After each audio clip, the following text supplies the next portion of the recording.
Peace and love, y'all. It's your brother A.D.V.I.S. And we're here with another What's the Word Wednesday, Season 3, Episode 7.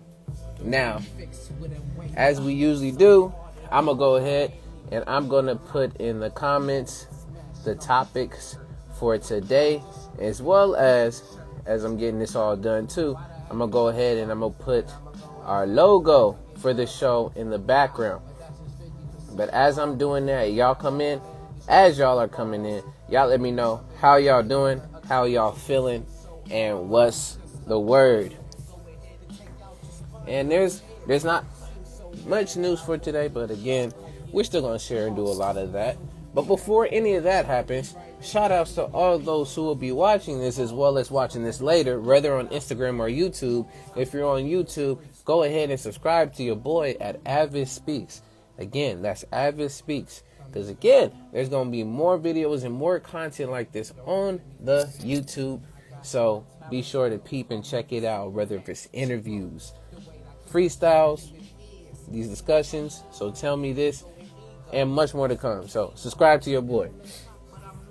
But as y'all are doing that, and as we're figuring this all out, let's go ahead and look at these and talk about these topics for today's episode 7.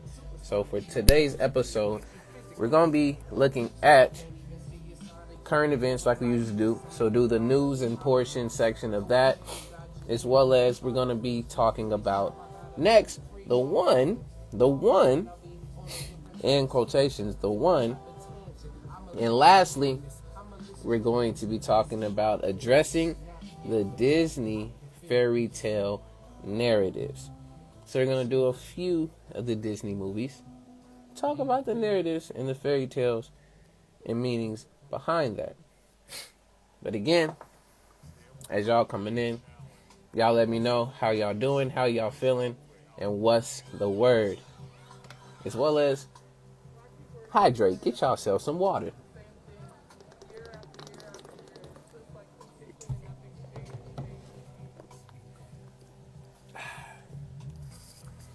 Told you, hydrate.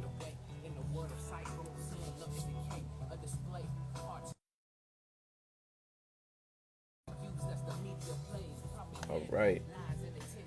So let me go ahead and let's circle it up. Words. So let's go ahead. Let's get this stuff started. I'm going to just do the show song right now. And then after that, we're going to get back into this intro again. So if you don't know it by now, you'll still learn it. And soon there's going to be a song to it. I keep saying soon, but you will get it.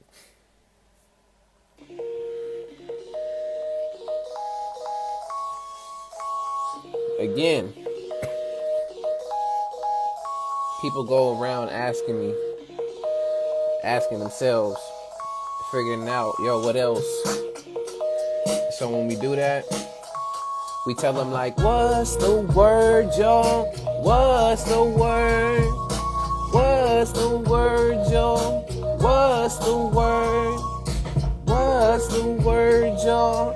What's the word? We tell them like, what's the word? What's the word? What you heard? We gotta know, yeah, what's the word?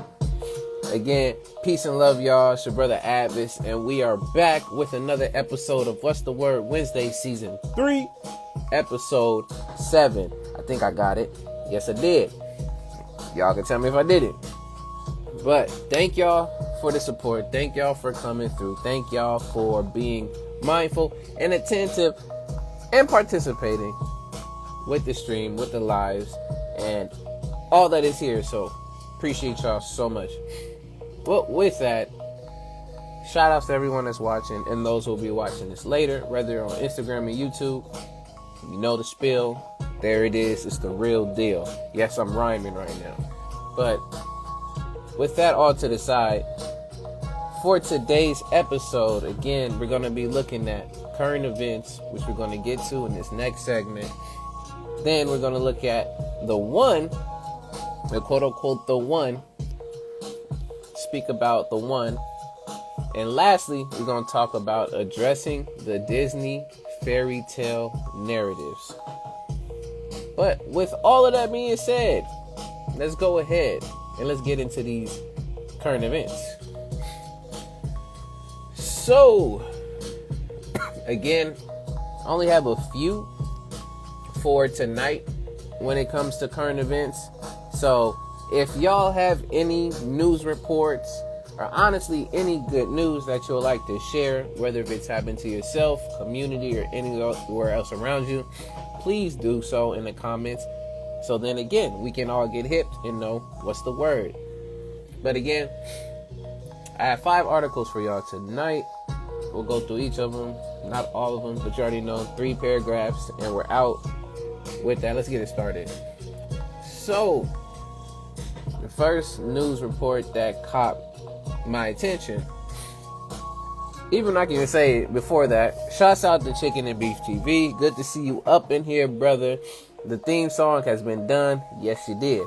But good to see you in here. Let me know how you doing, how you feeling, and what's the word. All right. So, first news report comes from CNN. And the headline reads, more U.S. security assistance for Ukraine coming in very short order. Pasaki says. I think I'm getting better at these pronunciations, y'all. But again, 3 paragraphs and we're out. Article reads, the U.S. will announce a new round of security assistance to Ukraine in very short time, or short order. White House Press Secretary Jen, again, I'm going to say P, said Wednesday evening as Russia's brutal invasion continues. Speaking to CNN's Chris Wallace, P said Russia's test launch of an intercontinental ballistic missile will not change the White House's posture in aiding Ukraine, vowing that the U.S. would proceed in providing both military and security assistance. President Joe Biden, she said, will have more to announce on the next round of security assistance in very short order. You'll hear more soon. CNN previously reported that the U.S. is prepping another $800 million military assistance package for Ukraine, according to 3 senior administration officials and 2 sources familiar with the planning. I'm telling you. Lastly, the Biden administration is working to get military assistance to Ukraine as quickly as possible because it believes the war is in a critical stage, and the continued U.S. assistance could make a difference when Russia's more aggressive assault on eastern Ukraine ramps up, one of the administration officials said. So, there's the underlining behind that, y'all, right there. Again, there's more to this article, but if you want to read more on the article, again, article comes from CNN, and the article reads, more U.S. security assistance for Ukraine coming in very short order. Pasaki, I'm just butchering all these names. Pasaki says. But y'all come here also for that too. For me, just to butcher things at the end of the day. But again, be mindful, listen, and pay attention to how the news reports and how it is written in order for you to consume. Pay attention to that. But yes. I see you in there, brother. I see you. All right, let's move to the next article, which again caught my attention. And this has been something that I've looked into and seen and heard about prior to this year. But this article comes from BCC News. And the article reads, the headline reads, World Bank warns of human catastrophe, food crisis. Don't know. Let's read into it and let's go for it. All right, article reads, the world is facing a human catastrophe from a food crisis arising from Russia's invasion of Ukraine, according to the president of the World Bank, David Malpass, in an interview with BBC Economics editor Fairytale Islam. Mr. Malpass, who leads the institution charged with global alleviation of poverty, warned that the record rise in food prices would push hundreds of millions of people into poverty and lower nutrition if the crisis continues. It's a human catastrophe, meaning nutrition goes down, but then it also becomes a political challenge for governments who can't do anything about it. They didn't cause it, and they see the prices going up, he said on the sidelines of the IMF World Bank meetings in Washington. The World Bank calculates there will be a huge 37% increase in food prices, which is magnified for the poor, who will eat less and have less money for anything else, such as schooling. And so that means that it is really an unfair kind of crisis. It hits the poorest the hardest. That was also true for COVID. The prices are broad and deep, he says. It's affecting food of all different kinds, oils, grains, and then it gets into their crops, corn crops, because they go up when wheat goes up.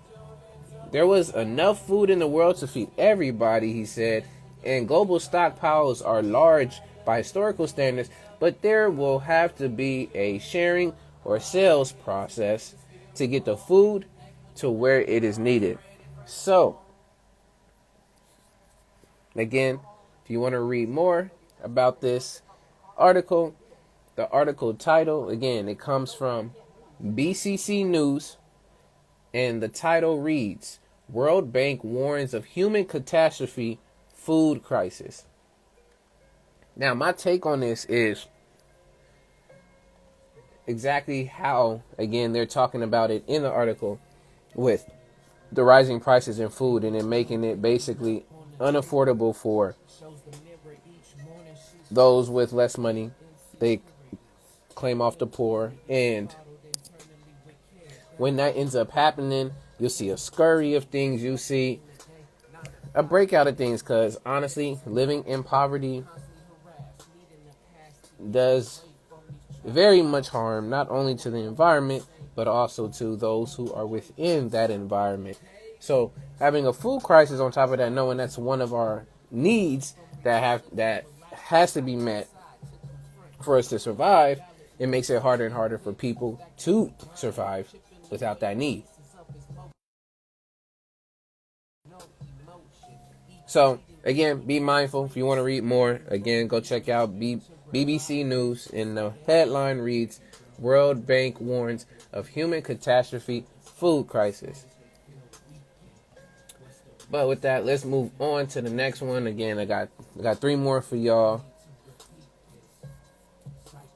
Oh, I'm not, bro. It's just my voice right now wants to be weird with all of this stuff. I'm feeling great, bro. It's just, yeah. I maybe need to just read some more, but drink some more water. But nah, I'm not sick, bro. I'm good. Right. The next article, again, comes from BBC News. And the article's title reads, Whole communities forced to move in Shanghai's war on COVID. If y'all don't know what's going on, from last, we talked about how the COVID virus that is most prevalent everywhere right now at about a 99.2% rate is Omicron. And then there's also a second version of Omicron, forgot what it's called, but it's BA.2 is the second version of it. And now it has been hitting China pretty hard when it comes to, again, their ways of living and getting back to the quote-unquote norm. So in this article, let's read a little bit more and figure out whatever else is going on. Again, 3 paragraphs and we're out. So article reads, the BBC has been told of fresh efforts to relocate entire communities in areas of Shanghai as Chinese authorities enforce extreme measures to try to stop a new wave of COVID. An official note from the local Communist Party officials in an area in the north of the city details orders to transfer residents to quarantine facilities more than 100 miles, which is 160 kilometers away. The plan is to move people from their homes in Pingwang to neighboring provinces like Zhejiang, if I'm saying this correctly. Again, you know, I'm here and I'm messing up stuff. Where they will stay for at least a week. Young children, the elderly, and those with disabilities could be excluded according to the notice. It said only those who will be tested negative could go. It's not clear why people with negative tests are being moved. In particular, officials are under great pressure to cut the risk of transmission and reduce cases to 0. That's going to be pretty hard to do, in particular with all of this. But shouts out to a boy, Be Nasty. Good to see you in here. As well as Superb, a.k.a. Big Sue, a.k.a. just the monster on the mic. What's going on, sister? What's the word? Good to see you in here, family.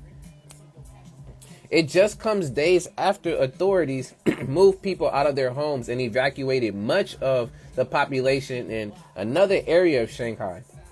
At least 1,000 people were forced to leave the small town of Binkai, if I'm saying that correctly, may not, and moved to temporary accommodation so officials could disinfect the area on the outskirts of Pudong area in the east of the city. An official notice issued to residents told them to pack their belongings and leave their wardrobe doors open.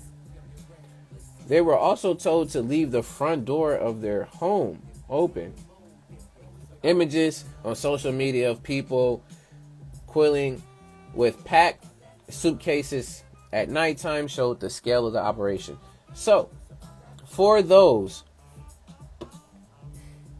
want to know more, again, go and check out BBC News, and the title to this article is Whole Communities Forced to Move in Shanghai's War on COVID. Oh my goodness, bro. Like I told you, man, I'm good. I'm not sick, my G. But I appreciate the concern, but yeah, bro, I'm not sick. So, let's move on, y'all, and get some more on this. Again, I got 2 more articles for you, and then after that, we'll move to the other portion of the show, which will be talking about the one. But let's continue on. This article that I'm going to be reading comes from CNN. I've already seen this. This has been posted a while back in other areas, but I thought it was a very important article to bring back up so that we can all talk about this and have a say and know so into what's going on with police force and policing in particular. So, this article comes from CNN in the U.S. And the title reads, Police play Disney tunes. And speaking of Disney, police play Disney tunes to prevent video of them on patrol being posted online. California lawmaker claims. So, I'm going to read 3 paragraphs and we're going to move on. With that, CNN article reads, a California lawmaker says police in Santa Ana have been playing loud music, copyrighted music, so that the videos of them on patrol will be likely taken down if it was posted online. Councilman Jonathan Ryan Hernandez, I know the brother, that's the brother, said at a city council meeting Tuesday, he wants lawmakers to ban the alleged practice after a viral video from early April showed officers apparently blasting loud music on a residential street in Santa Ana while investigating a report of a stolen vehicle late at night. Disney songs such as You Have a Friend in Me from Toy Story and Bruno from Encanto can be heard in the video posted to Santa Ana's Audits, a YouTube channel dedicated to filming interactions with Santa Ana police.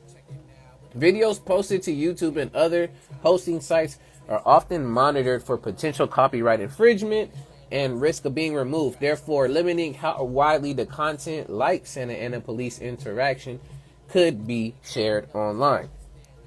Now, again, if you want to read more about this, check out CNN.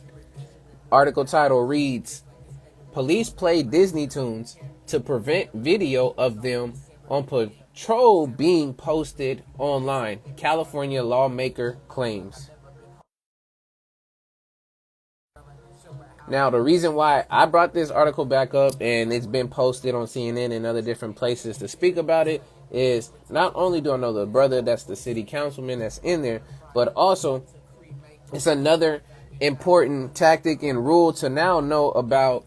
Again, if you're going and starting to be a vigilante, or if you're trying to post, again, videos of the police, or you see them doing something that goes against their serving and protecting and it goes overboard, these are one of the tactics that they use so that literally those videos can get posted. That means if there is no posting of videos, that means that there is no evidence. And when there's no evidence, things like this continues on. So I just brought it up because it's important to be like, okay, why would they be playing Disney tunes? Now, knowing about the copyright infringements and all of the things when you put them on the social media. Very slick moves.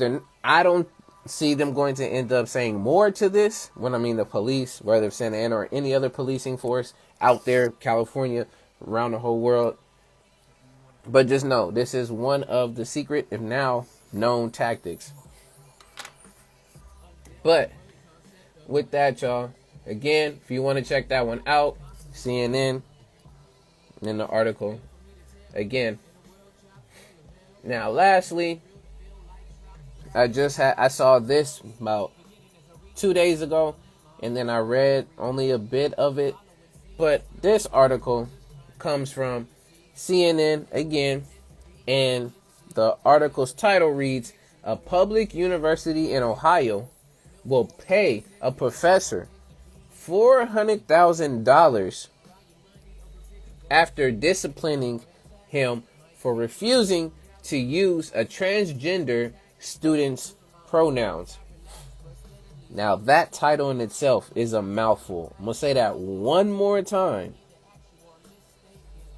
So, again, the title from CNN reads, A public university in Ohio will pay a professor $400,000 after disciplining him for refusing to use a transgender student's pronouns.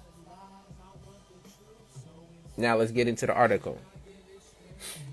A public university in southern Ohio has agreed to pay a professor $400,000 after it disciplined him 4 years ago. 4 years ago. This is 4 years ago. I didn't even know that. For refusing to use a transgender student's preferred pronouns, according to Shawnee State University and a news release from the professor's attorney. The settlement means the philosophy professor, Nicholas Merriweather, will not be required to use certain pronouns regardless of a student's request, his attorney release states. The ruling comes as schools across the nation grapple with balancing the inclusivity of transgender students and the religious beliefs of some students. Merriweather sued in 2018 after he was disciplined, and a federal district court dismissed the suit for lack of standing. Then, late last year, a 3-judge appellate panel revived the lawsuit and sent it back to the lower courts, which Meriwether could have argued his First Amendment rights of free speech and religion and his 14th Amendment right to due process were violated. Shouts out to everybody coming in through here. What's going on, Kundan? Good to see you in here. What's the word? As well as Los Angeles Pro. Good to see you in here. What's the word? Tell me how y'all doing, how y'all feeling, and what's the word? What's your word? Let me know. But again, there's more on this article in particular. The main thing that I at least got and heard from what happened with this, it's very interesting, again, to be able to balance the changing of a lot of the fabric and norms of how not only people identify, but how people interact with each other with all these different identifications. So in this particular case, it gets very difficult to create a boundary line, and it gets very difficult to come to some understanding and understanding, especially when emotions are very high in a situation versus being able to talk and speak things out.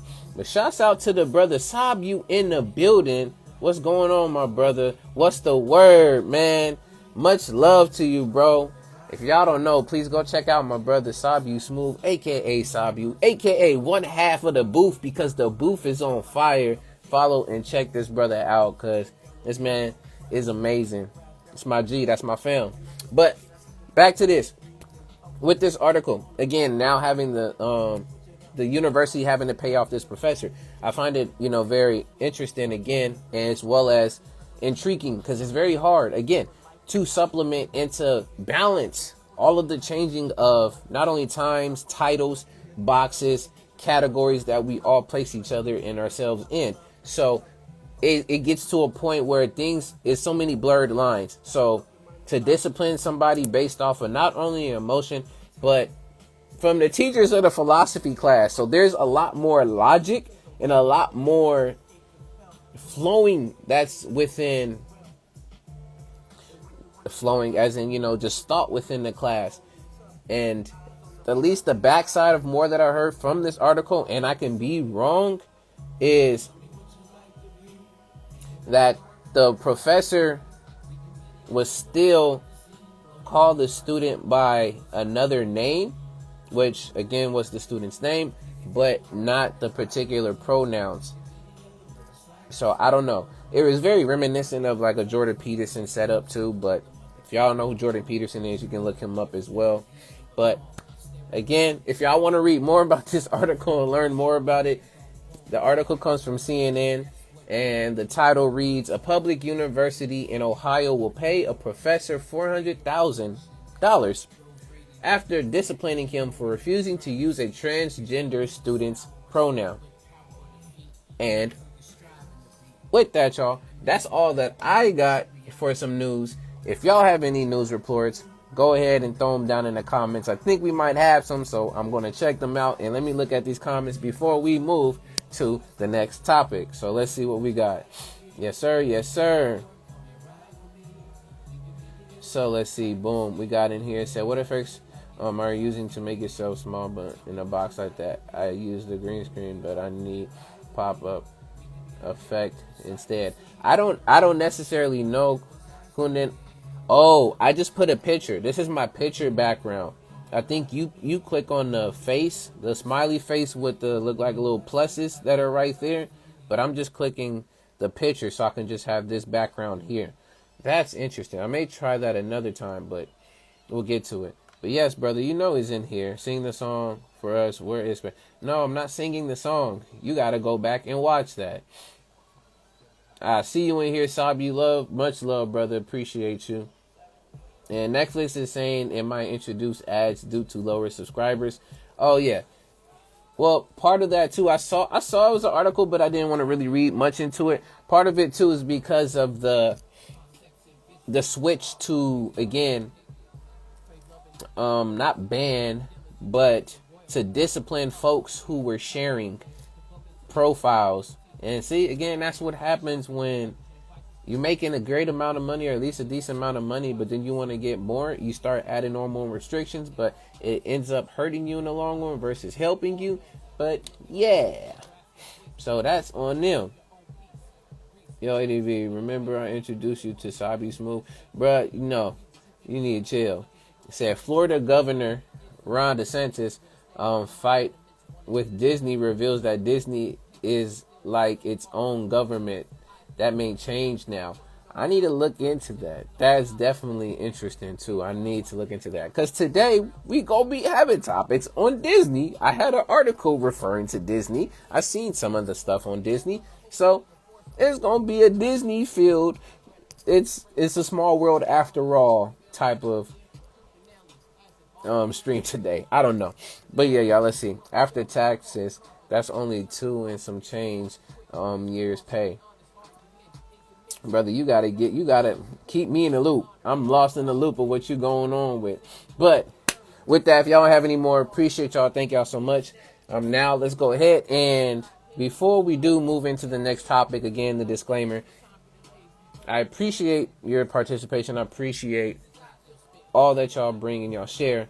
In this particular case, if you want to come on live and you want to share in these next few topics and segments, just know that this does go on YouTube and Instagram. So if you're not comfortable with that, it's okay. You can stay in the comments. But if you're fine with that, just know that you wave your right and boom, you're on here with me. So I appreciate you. Thank you. And let's go ahead and let's jump into the next topic for tonight, which the next topic is the one. Now we're gonna be talking about what does that mean? The professor that sued his school, bro. Yeah, keep up with your stories. I'm not even tripping about that, my G. Look at once we get past it, we get past it. I'm putting out the articles. That's why you go back and read it, my man. I don't get to read everything in full depth because I don't want to just sit here and read everything to y'all all the way through. But again, in the topic about the one. Now, you're asking yourself, or I should even just say, instead of asking yourself, I'm going to ask y'all. So when you hear the phrase, the one, what comes to mind? What thoughts, what words, phrases, maybe even a picture or an image? What comes to mind? And put that down in the comments. Even y'all that's going to be watching this later, put it down in the comments. And as y'all are doing that, just so we can be on point again, I just said, why not? And I'm going to actually just Webster's dictionary, the word one, just because. Just because. So as y'all are doing that, I'm going to read it off. So, one is an adjective to describe things. So, first definition for one, it says being a single unit or thing. So one, making sense. Being one in particular. Being preeminently what is indicated. So one fine person. She is one tough teacher. One. Being the same in kind or quality. Both of one species. As examples. Another one. Constituting a unified entity of two or more components, which means combining elements into one. So the two became one, as well as being in agreement or unison with someone. So again, I one with you on this. I am one with you on this. We're getting it together. Since someday, it's a number, a single person or thing, one. A $1 bill. Again, a certain indefinite indicating a person or a thing. So this is where it's going in. What is going on with this? You are the one that's asking me this. You asked me to clarify that comment meant, bro. I clarified it and it makes no sense. Brother, I get you. I see you, man. I know where you're going with it, but we're good. We're good, my G. I understood where you was going with it. I just move on to the next topic. That's why. But we're good, my G. I got you. But again, y'all got some more for the one that's that down there. So now you're asking me, or you're asking yourself, okay, where are we gonna go when we're talking about this whole concept and this topic about the one? First thing when I think about the one, when coming to mind, especially with other topics I have today, talk about more in the relationship side of the one, as well as that person, or honestly, it only could be one. So it's that person that you look up to, you, and that person that, again, just holds all of your attention. Whether if it is someone who is a role model, whether if it is a significant other, and so on and so forth. But what I want to speak about when it comes to the one is I want to speak about a few things. One, I want to talk about how the one is misunderstood when speaking about, again, relationships or how we see it. Two, I want to talk about what thought process that goes into you or anyone when they're talking about the one. And then three, I want to give you examples of some movies that came to mind when I thought of this concept when we're talking about the one. So those are three things I want to speak about when we're talking in particular about the one. So the first thing, when it comes to, again, because I know I have the concept, I had this, I always be speaking out these things. I flow with this stuff, so y'all just flow with me. Now, when it comes to the misconceptions of the one, in life, we're told again that, again, you have opportunities. And we have songs talk about the one who got away. We got songs talking about, oh, they're the one for me. Or you talking about that person has to be the one. And when you think of one, you think of a soulmate. Not knowing that, again, that one doesn't necessarily mean that's the only one. If you get what I mean. And when you figure out that there's more than just that one, it starts to become, again, more and more confusing because of the fact that we have just that thought of the one. Because it's all up to you. Because you could be in that relationship and that person can be that one for that relationship in that moment. But then what ends up happening?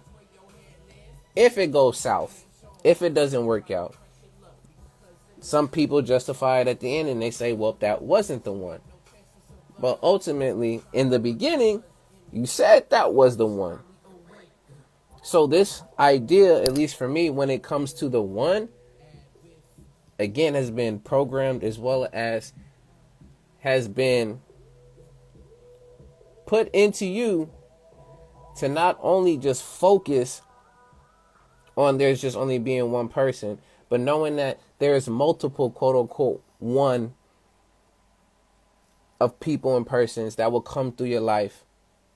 And it's all up to you because you're the one that's calling that out. Nobody else know that's the one for you, or that's the one for them, or if that's the one for whoever there is in your family is telling you that. That's you picking that out. But the misconception when it comes to it is saying that there's only one. When we know that there is 7 billion plus people on this earth and there's only one, what type of statistics is that? As well as, I get the concept that goes with monogamy, which means it's just the one. But along with there only being one, For some people, that will lead down to a road that a lot of people don't want to travel down when it comes to what if that. Again, I'm looking at the side when it fails. That's why I'm getting into the misconception. It's because then after you've noticed something being the one and that is the only one, then it makes you question and put into question and feel more confused about, okay, what does this really mean? What is the one or having a soulmate really means in particular? And yes, Kundan, we finished the current events. It was all done. I got to read some of yours that you added, so thank you for that.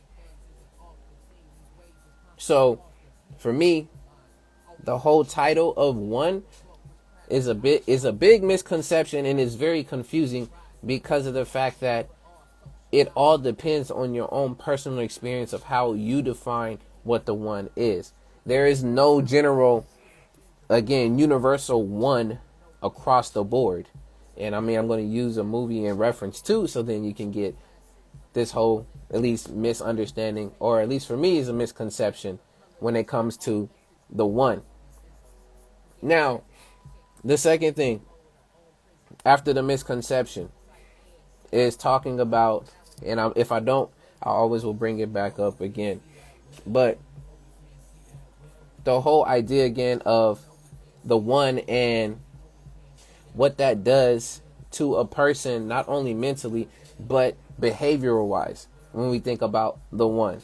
And shouts out to the brother bad times and good times, because sometimes there's going to be some bad times and then sometimes there's going to be some good times. So just roll and go with the flow. So peace to you, brother. What's the word? Good to see you up in here. Now, the behavioral aspect of, again, buying into the idea of the one and what it can end up doing. Pros and cons. We'll just throw it out there. So a pro to the fact of there being just a one and a only one is that your skills of either loyalty,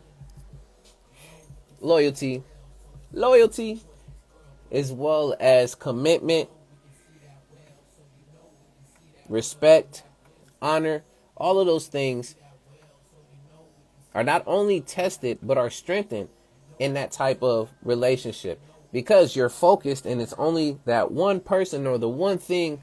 Again, whatever that one is of how you want to describe it, we're talking at least relationships right now. It helps you to hone in on those skills. If that's that one for you, for me, whoever it may end up being.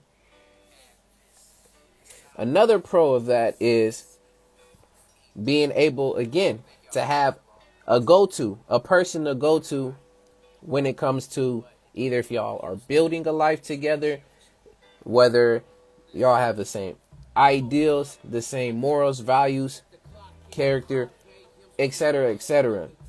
You have a confidant. You have somebody that you can rely on.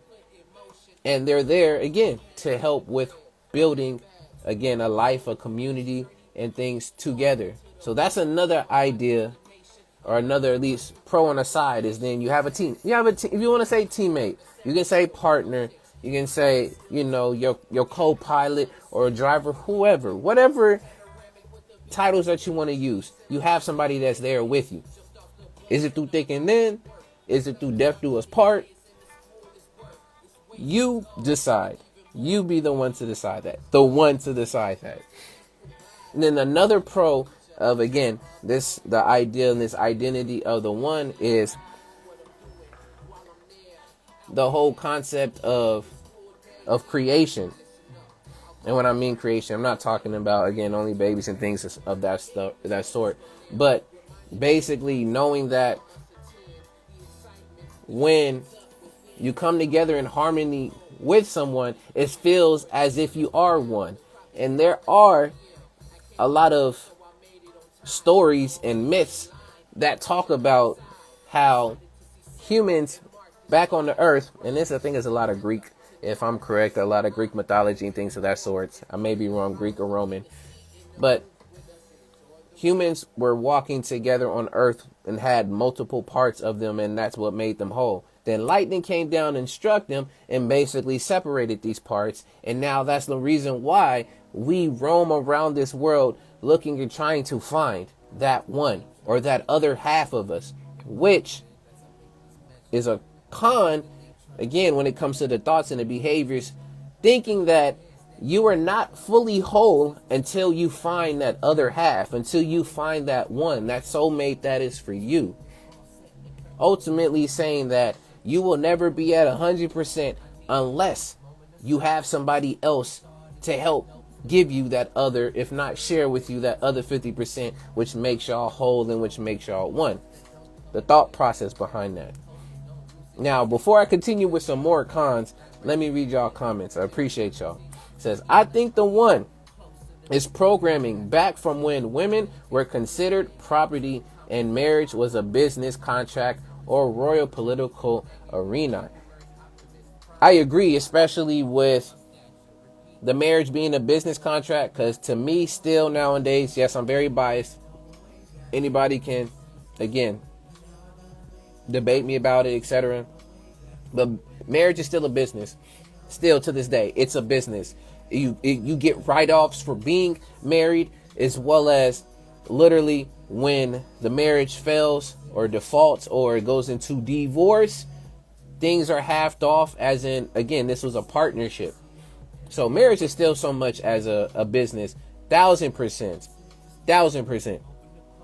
Now, with the one with being property, that's that whole setup of marriage where it came in with the dowry and a number of things. I'm not too keen on that in particular, but again, you can look how we're talking about in particular one. Now this is going down the marriage route, and other different countries and different cultures of arranged marriages, as well as honestly trades and barters when it comes to marrying of things and sorts. Y'all just giving me so many movie ideas or so many, like, I appreciate it. But I agree with definitely the part of marriage being a business, or honestly for political gains, etc. It said men wanted to ensure clear parentality for their children while they themselves were spreading their seed with many women. Again, and that's where we get into the whole thing of men's nature and women's nature on this particular side. Again, we look at each other's biology and learn the functions and why we do what we do and where we do what we do with certain stuff. So if that may be where it was, then I mean, again, that's one of the functions that we go back to always arguing, or at least having discussions around, which a lot of folks, again, agree and disagree with. Of course, monogamy, polygamy, polyamory, all these other different types of relationships due to, again, men's nature and women's nature. And men, again, if you do subscribe to the Bible, you do subscribe to some religious text. In the religious text, it says to be fruitful and multiply.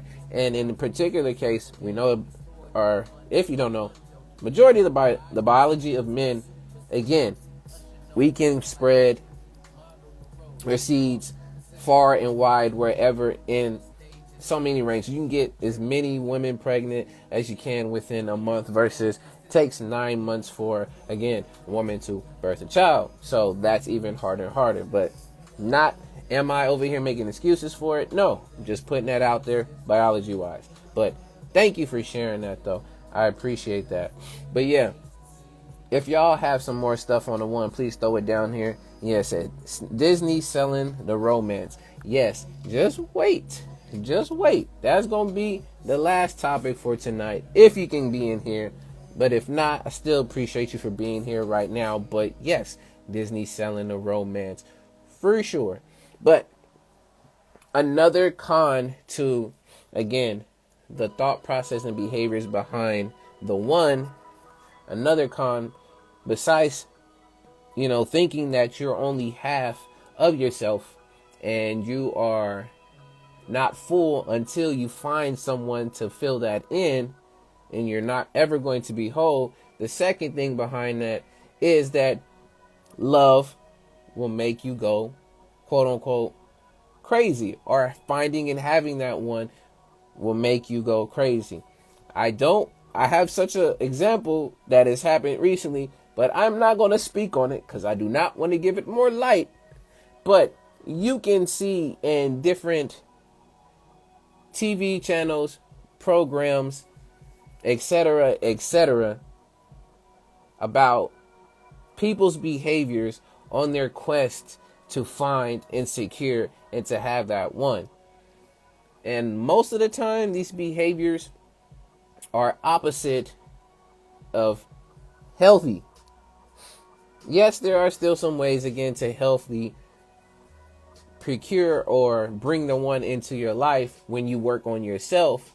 But the con to a lot of that is going, like Beyonce said, crazy in love, trying to find that one in that love. So it doesn't matter whether if you're kicking down doors, doesn't matter whether if you're singing loud songs, doesn't matter where you're willing to do any, again, controversial thing just so that you can have that one.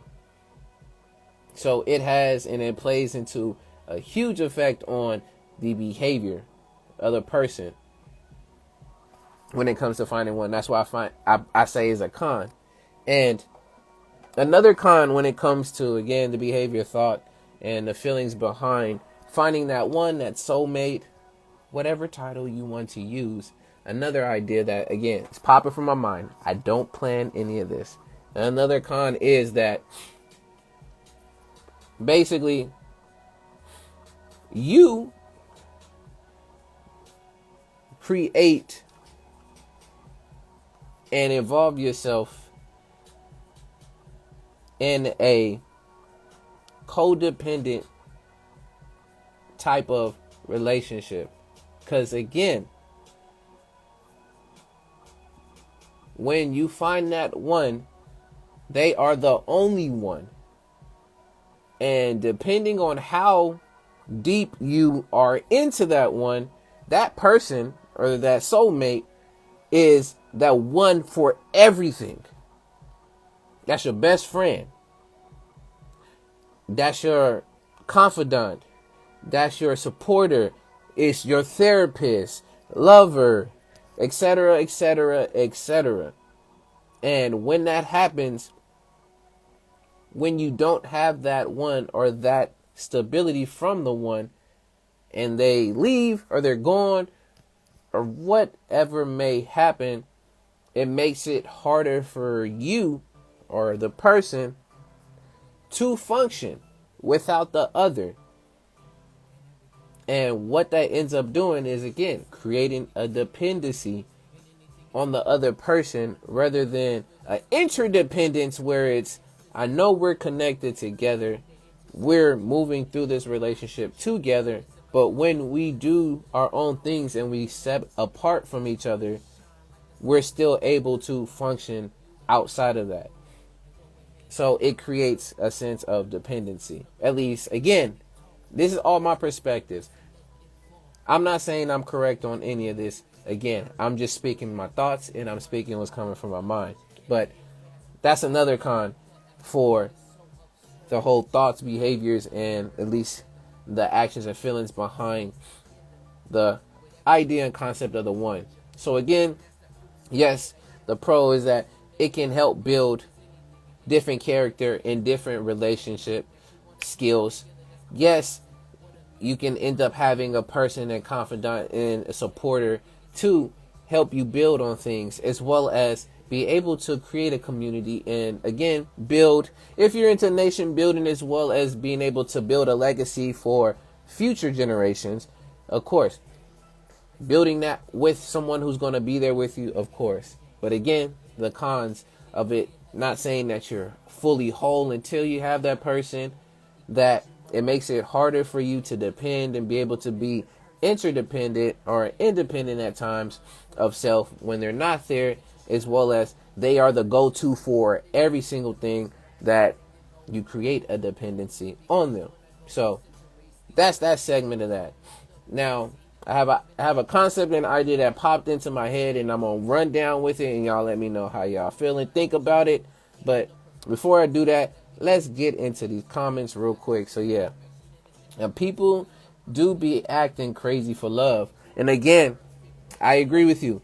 And again, love in itself too is a very complicated and convoluted word, because then there's love languages, there's different types of loves and way that you can love someone. You can look them all up, as well as it's not, again, a one set universal definition of what love means or what it is, because person to person they experience it and it's something completely different for the next person. So it makes it harder and harder for folks to agree, as well as come to a clear conclusion of what love is. And again, this is going to be things talked about for years and centuries to continue, but we got to speak about these things so we can be in an understanding when it comes to stuff like this. So yes, people do go crazy and they do act crazy for love because they're trying to figure out what that is to them. And when they think they found it, some people don't want to lose it. Leah says, yes, it's a whole lot of possessiveness and codependency. Yes, I'm so glad that you also brought up possessiveness, because that's one thing I've battled with myself a lot, especially with the way that we use our words and the language that we use. Me in particular, of course, I speak only English. I'm learning other languages, but learning how when we speak about people in our lives or about things, that there's a whole English lesson about possessives.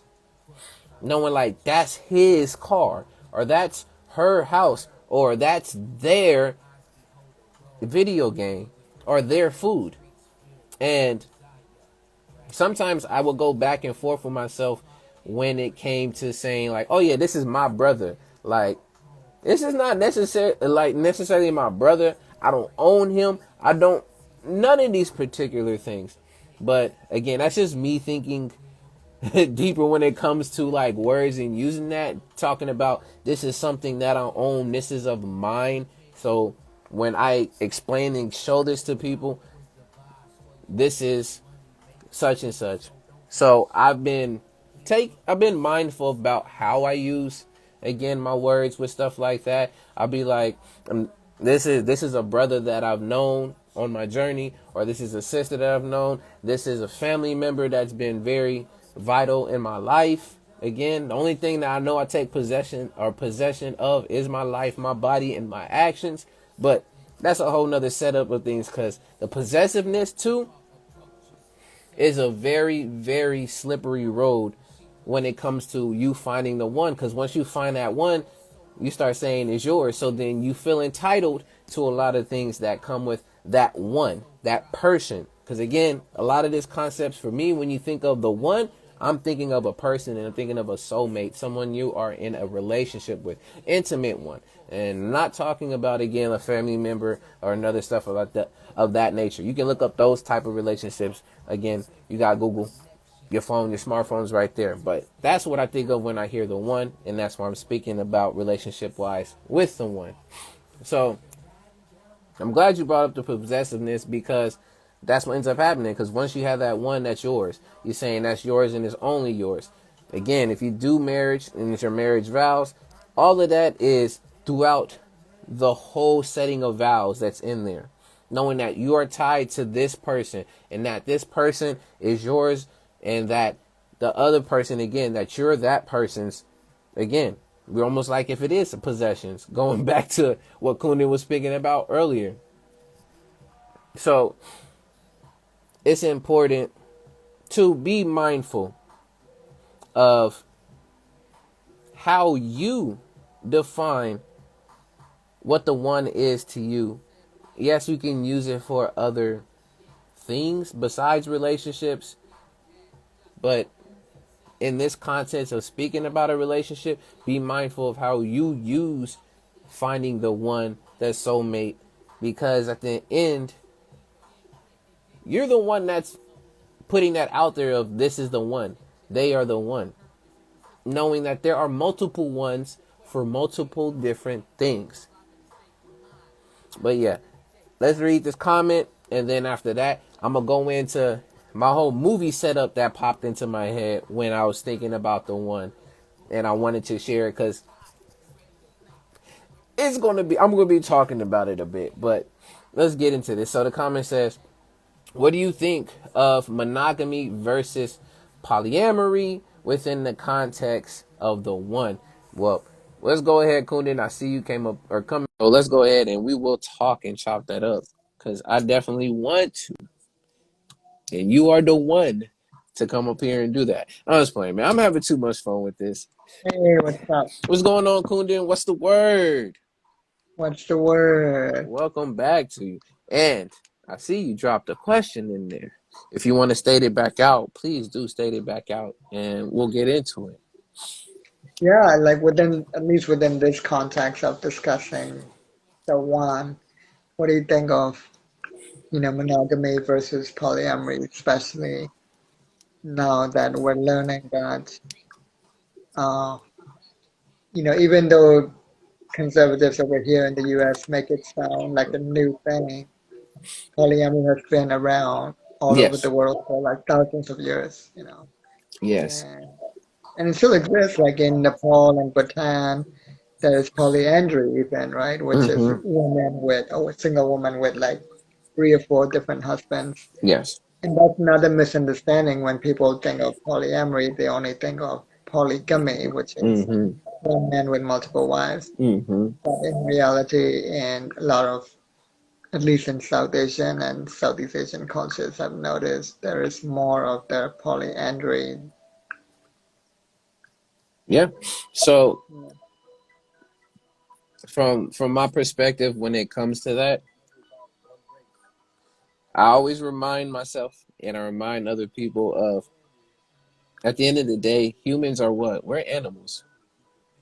So Mhm. we have that natural again tendency, the biology within us, again to act upon our nature, which again is to create offspring to go on into the next generation. Again, if you're following down the man and woman, so the whole institute in a system of monogamy works if values between people again, like how we talked about all the different identifications and things and stuff we talked about previously.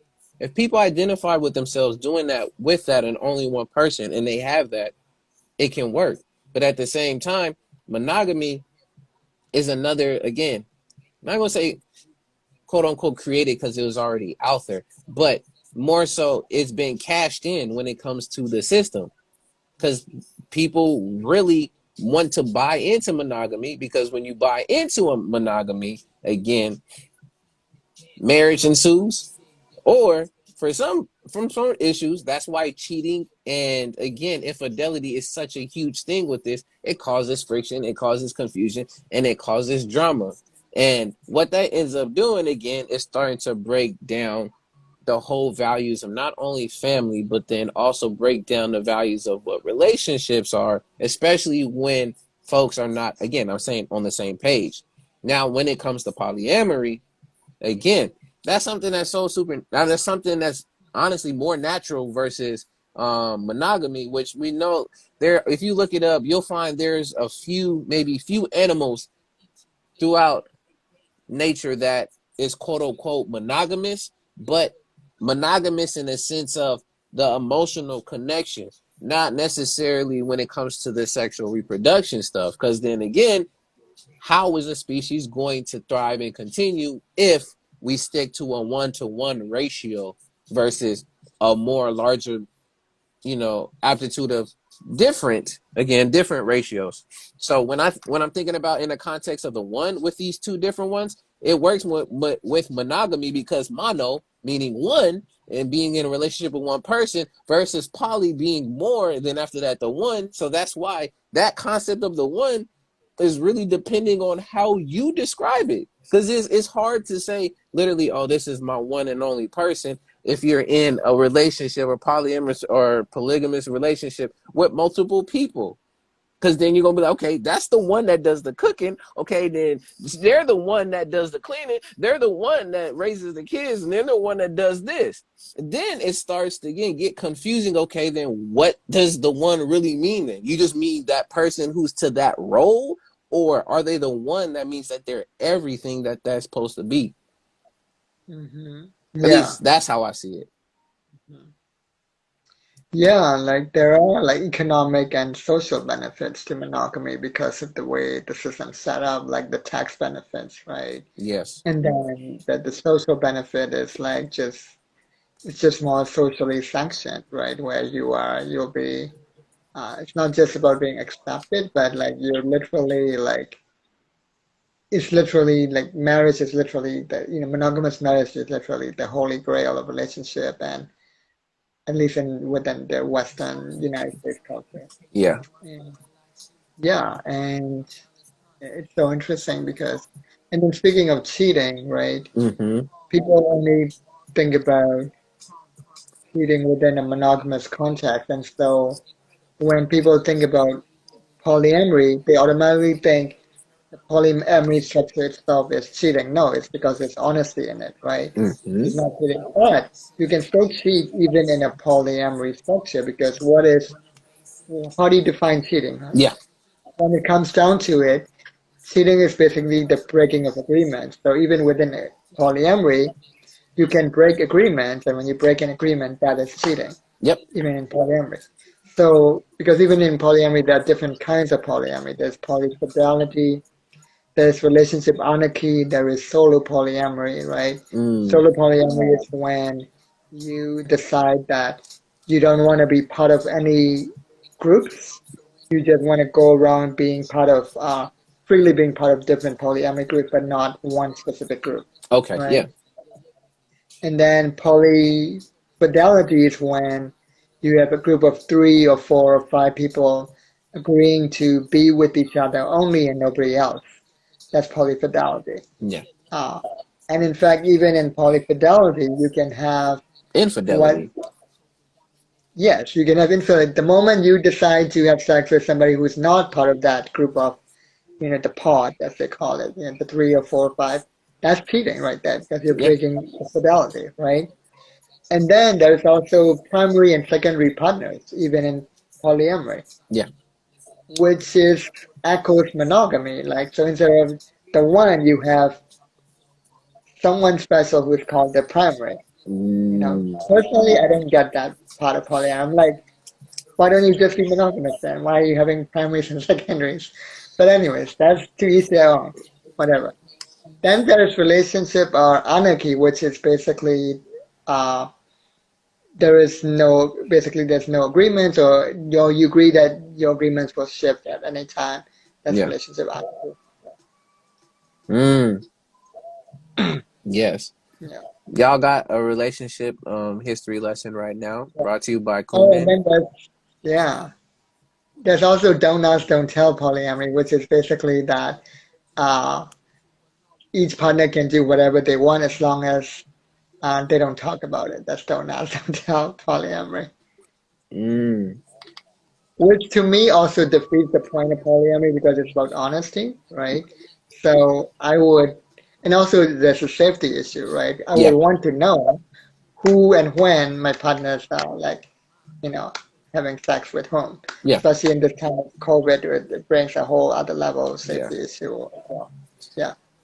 And I want to add on top of that too, one of the evolutionary parts in biology of humans that are different from all animals that makes this whole subject of relationships the one and all of this hard together is because of the fact that we have this prefrontal cortex of thinking. So now all of this critical thinking and us wanting to search and find meaning behind so much stuff makes it so much harder again to just naturally just live, because you don't see dogs, you don't see cats, you don't see lions or any other type of animal, quote unquote, talking about how mad and upset they are about mating. Most of the time, some are fighting so that they can, quote unquote mate with the other animal if there was another animal that wants to mate with that person. That's that type of thing. But there's no instance of cheating being prevalent anywhere in the animal kingdom and another animal getting mad and attacking the other animal in particular. That's not happening. That's because of the fact that we have this ego, we have these defense mechanisms, and when those are attacked, we find ways again to not only cope but to justify and to put words to those things so that either we feel better or at least we know where this is particularly going. So Yeah. cheating, Yeah. yeah, cheating of course is a man-made concept for sure, just to again to get an understanding of where infidelity, Hmm. trust, respect, loyalty, all those stuff to pair together when thinking about being in a relationship. We like to make things more complex when we know it's more simple than we can make it. But I will say this, and I'll throw this back to you as well, because and I'm gonna remember. I remember the example that you did use from the brother who wrote again *Sapiens*, and how that example of wanting or that you were attracted to quote unquote males or in particular at a very young age, or was it because of the fact that you was programmed to think that that's what you wanted because you saw it all the time, or is it of your own volition? Same Hmm. thing with this, and I'm gonna throw it out to you because I still have to question it for myself. But I know part of it is a programming thing, but virtue wise, I feel that it's me. For me personally, monogamy would be something that I do look into, and that would be something that will be for me for a number of reasons. One of them too, because I'm not trying to be stressed out and have multiple different partners and folks to literally balance off of, and that's the selfish side of me, of Oh course. yeah, When it there's a comes, lot more communication needed in polyamory than in monogamy, and yeah, that's another thing people don't understand. Like if you haven't built up your communication skills and your relationship skills, yeah, uh, then polyamory is gonna stress you out way more than monogamy does. yes, It's not an easy thing. It's not sleeping around. That's not what polyamory is, yeah. Yeah, it's gonna be more stressful. It can be more stressful if you haven't built up your communication skills. Yeah. So my question that I pose to you, and I mean to everyone else too, is when it comes to relationships wise, what feels more natural to you? Is it being just in a one-on-one relationship, monogamy, or in a polyamorous or a open relationship with other people?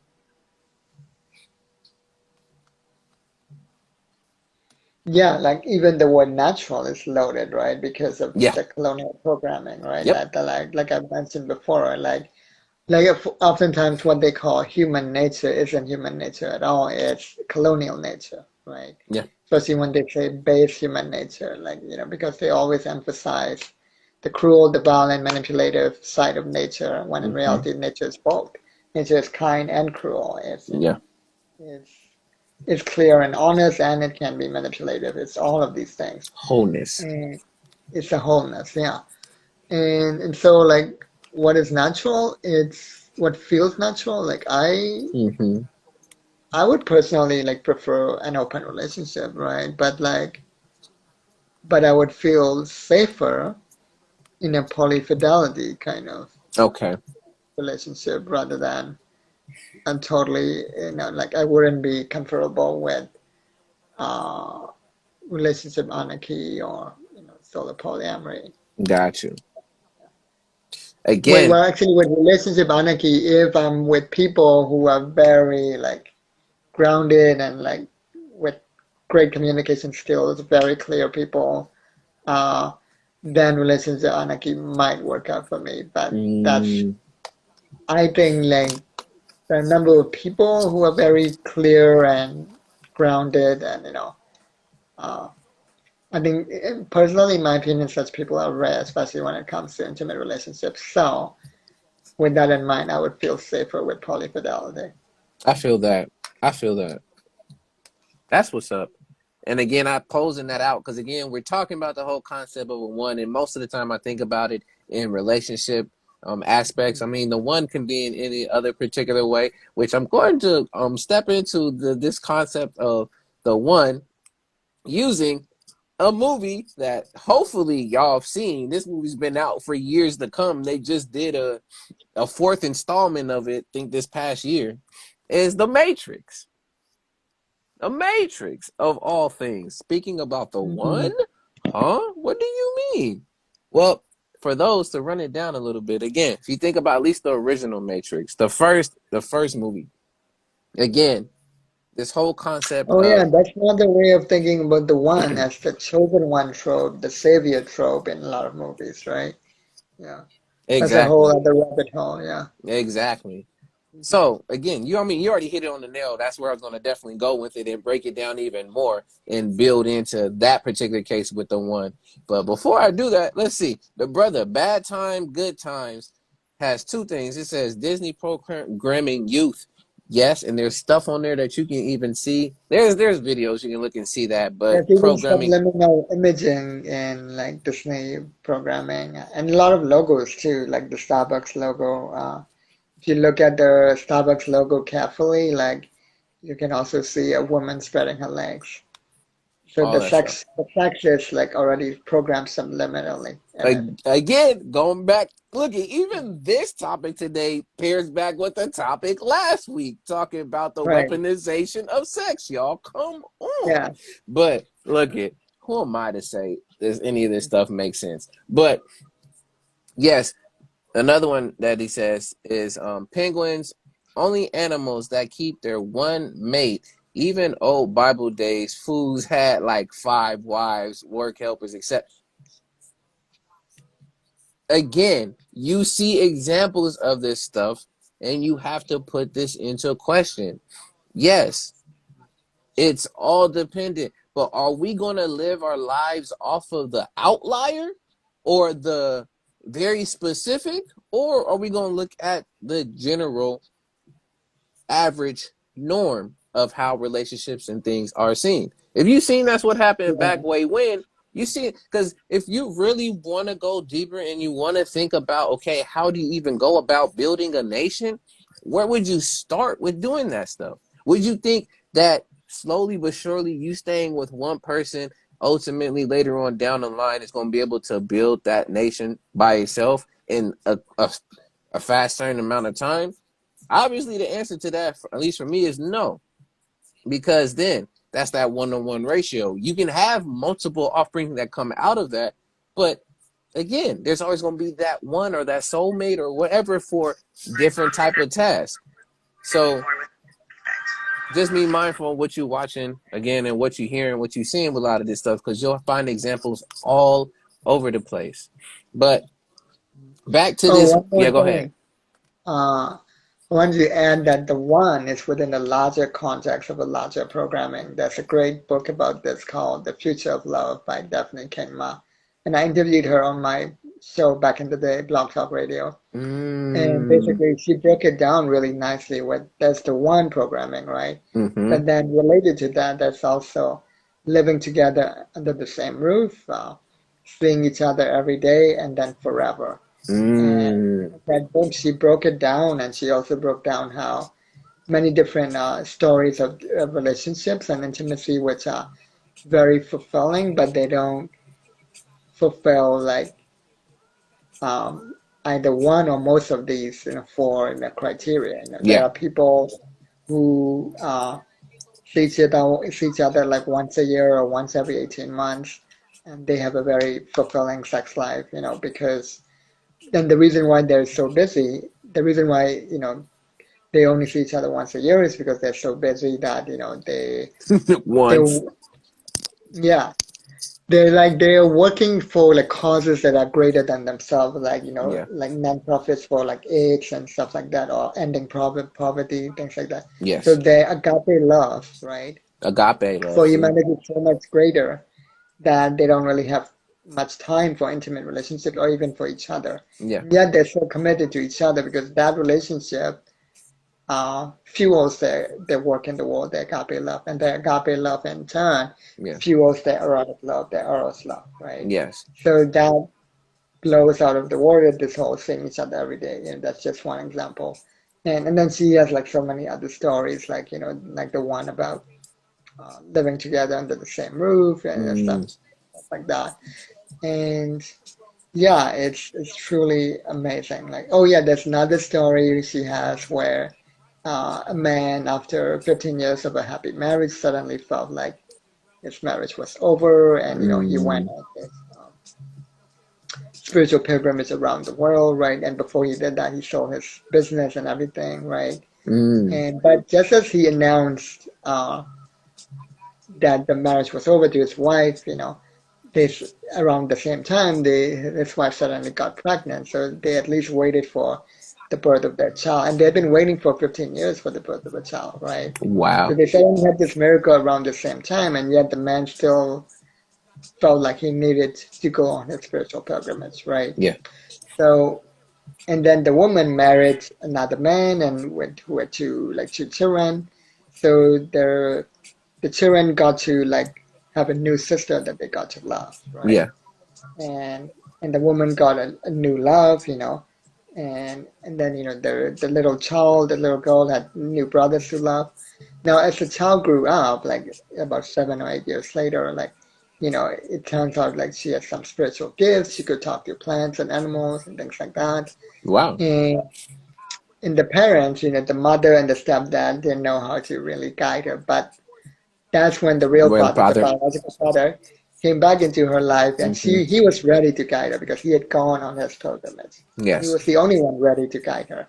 So it's like sometimes we don't connect the dots until later. That was another story that's in that book.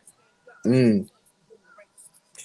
Again, y'all, great storytelling also weeds out different truths. You just have to be there and willing to listen and pick them up and grab them, because that's a very important thing when it comes to, again, being able to.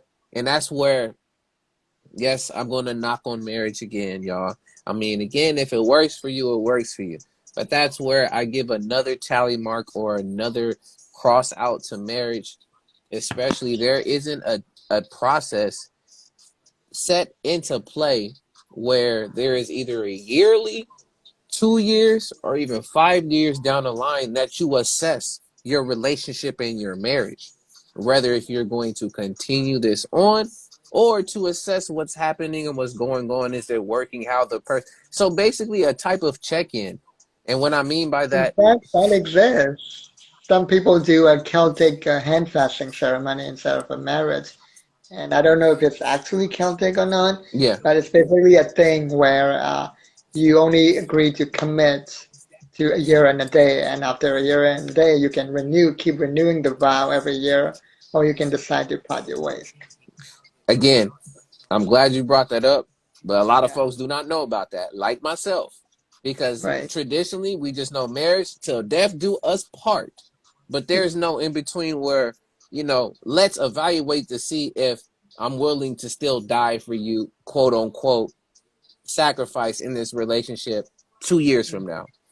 There's not much of that unless, again, you're on point with the person, you're one, your soulmate, and Mhm. y'all have that type of yearly whatever type of check-ins. But again, that's very, very little that people know about, again, other different options, because there's only that one when we think about it in marriage. Now, before we continue, and I'm gonna get into this concept with the neo setup, which you already hit a bit on it, then we're gonna move up into the last topic for tonight. But the brother again says, I really doubt there is a one for everybody out there.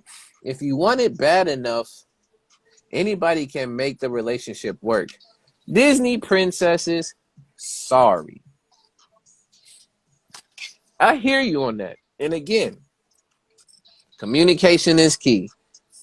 Knowing what your partner brings, quote unquote, knowing what you bring, figuring out how you two complement each other, and then also knowing y'all's vision together. What do y'all want to do together? Not just what I want to do or what you want to do, but what do we want to do together? And if you are able to be on one accord, one again, with that, y'all both have your purpose and why for being in this relationship. And that's where, too, with being and having the one is another con I can say, is that one person has multiple different purposes and uses for a relationship to a point where it sometimes can get overwhelming.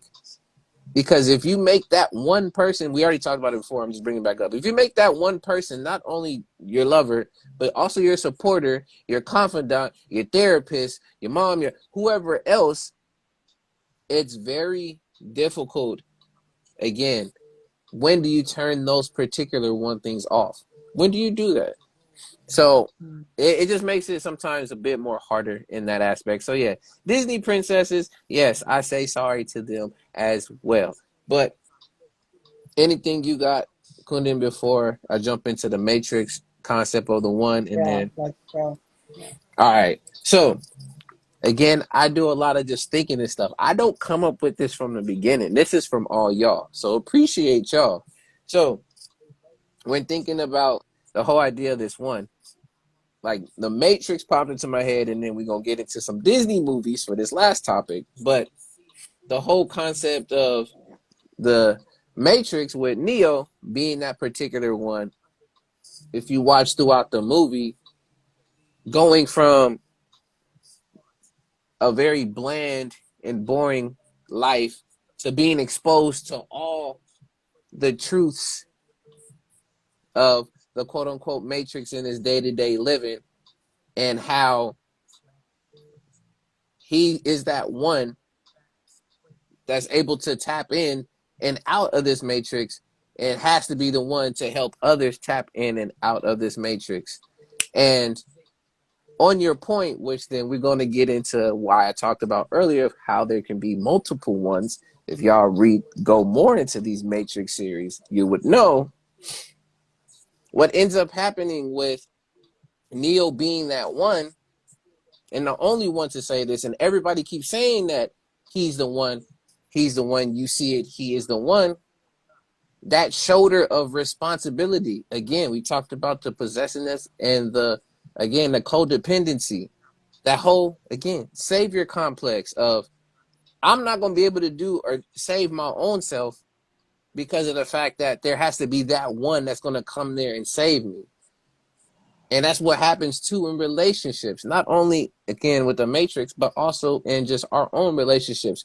We're waiting for that one person also to come in and save us, especially if you've had a traumatic experiences in your backgrounds, or again, you believe in the whole idea of that you are not whole until you find that other half to make you whole.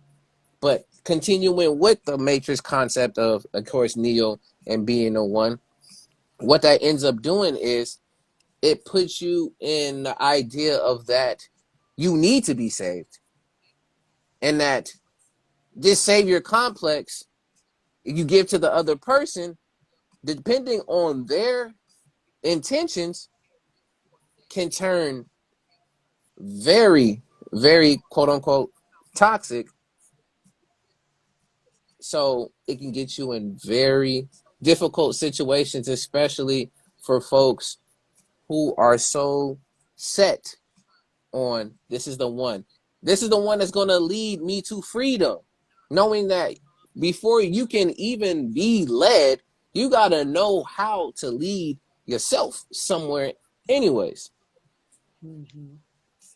And I with think this, continue, go ahead. I think Matrix 4, the latest Matrix, without well, you should have watched it by now. So, Oh yeah, I'm gonna tell you right now, so Kundan. You can spoil it because I'll be truthful. I haven't because I heard it was but go ahead. okay, so for those who are watching on YouTube, spoilers possibly spoilers ahead, so close your ears. But so it the Matrix 4 literally flips the one on its head because it's the one is not a person at the end. It's the one is oneness itself. At least that's Ooh. how I interpreted what the one is, the unity of all things, the oneness, because first Neo has to unite with Trinity and become one with her, but then the two of them have to become one with everything, and that oneness is the one that defeated the Matrix. Ooh. Exactly, y'all. And I'm glad I'm glad to even get to that just yet, because now I'm looking, now you made me go on a stint and I want to finish the other parts of this and then add that in there and then put my whole look at now my mind's running with some more stuff. I appreciate this. So continuing off from what you did, and we're gonna backtrack from the Matrix Reloaded to the Matrix Revolutions. You start to see this whole concept of the one before it gets flipped on its head, gets Mm. questioned, because then Mm. Neo goes and sees the creator The or the Oracle, yeah, the Oracle, not only and the the architect as oracle. well. Yes, Yeah, yes. What was the last one you just said? the Oracle. Not only the The oracle. Oracle was the first one to say you're not the one, right? Yes, And then it was questioned again by the architect. Yeah. there it is, by the architect. Exactly. And that's where I want to get to, because the architect, if you see it in a movie, says that there's been multiple ones in multiple universes in different spans of times. So again, the whole concept of there just being one, if you want to look at it that way, on a multitude of different places, like I said before, there's a one for this thing, but it doesn't mean it's the one in its entirety, which then in this particular case, I'm glad you have brought up four.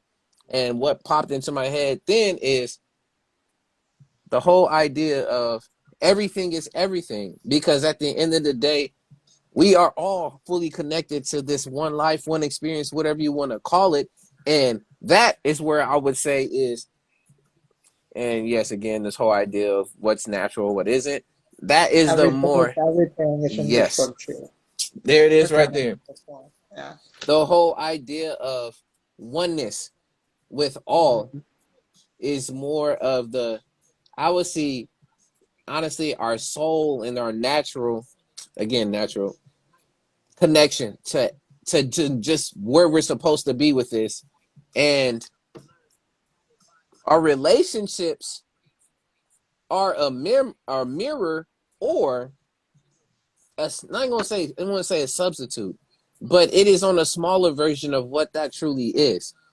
So for Mhm. people to truly even learn about what oneness is or what being one is, you learn how to connect with just one thing first.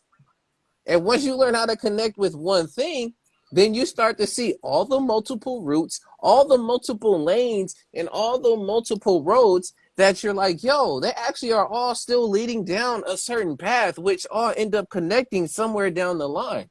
But again, that's for a deeper idea and concept for thought when it comes to the one. So when we think about the one,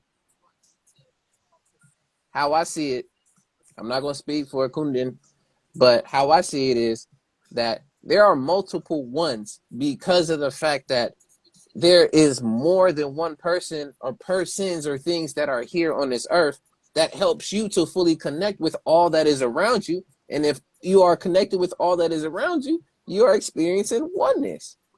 Mm. Hi, Gemini Fox Poetry. She just joined, Stephanie. Nice. Appreciate you coming through. Thank you, thank you, thank you. But yeah, so that's Yeah, my whole exactly. spiel. Yeah. That is my Yeah, whole I spiel kind about of the one. forgot about that part of Matrix, but you're right. Like when the architect said there were seven matrices before this matrix, and so there were seven ones, seven the one, seven Neos basically before him. So yeah. Exactly. But yeah, so that's my whole spiel when it comes to the one. Is there a one? Of course there is a one, but when we think of in numbers and situations and relationships and all that there is, guess what? There are multiple ones. There is just not only one. And then if you want to look at everything in a grand scheme of things, there is one thing that connects us all together because we are all one once we know that we are connected together. But that's again my idea my perspective on it, but that's what I got for the one. Any last things that you got, Kundan, or anyone else in the Yeah. comments? Drop them down in there. Yeah, I mean, that's an interesting interpretation because there are different ways to interpret that, right? Like it could it could have referred to multiple timelines or multiple universes, or even reincarnation, like multiple Yes. past lives, right? Uh, I didn't want to but go yeah, that deep. I didn't want to go that deep, right, but yeah. yeah. But yeah, within the context of this life, though, even within the context of this life, there can be multiple ones, like also multiple ones for like different purposes or different forms of connection, right? There can Yes. be like some people have a best friend, and then some people might have somebody who is a best partner for their art, right? Yes. Some people might have somebody who is somebody else who is a good business partner for them, who may not be the intimate partner, right? So we can Mm-hmm. have different partners for different contexts, an artistic partner, business partner, intimate partner, etc. And sometimes they may overlap, right? But they don't have to, It's that's yeah, I think that's a good way to look at it. So there's a one for business, a one for art, a one for uh, yeah. But even in then, right? Like even that can be limiting for us because like we might have more than one person that's good for our art or our Yes. business, etc. We our different mentors, right?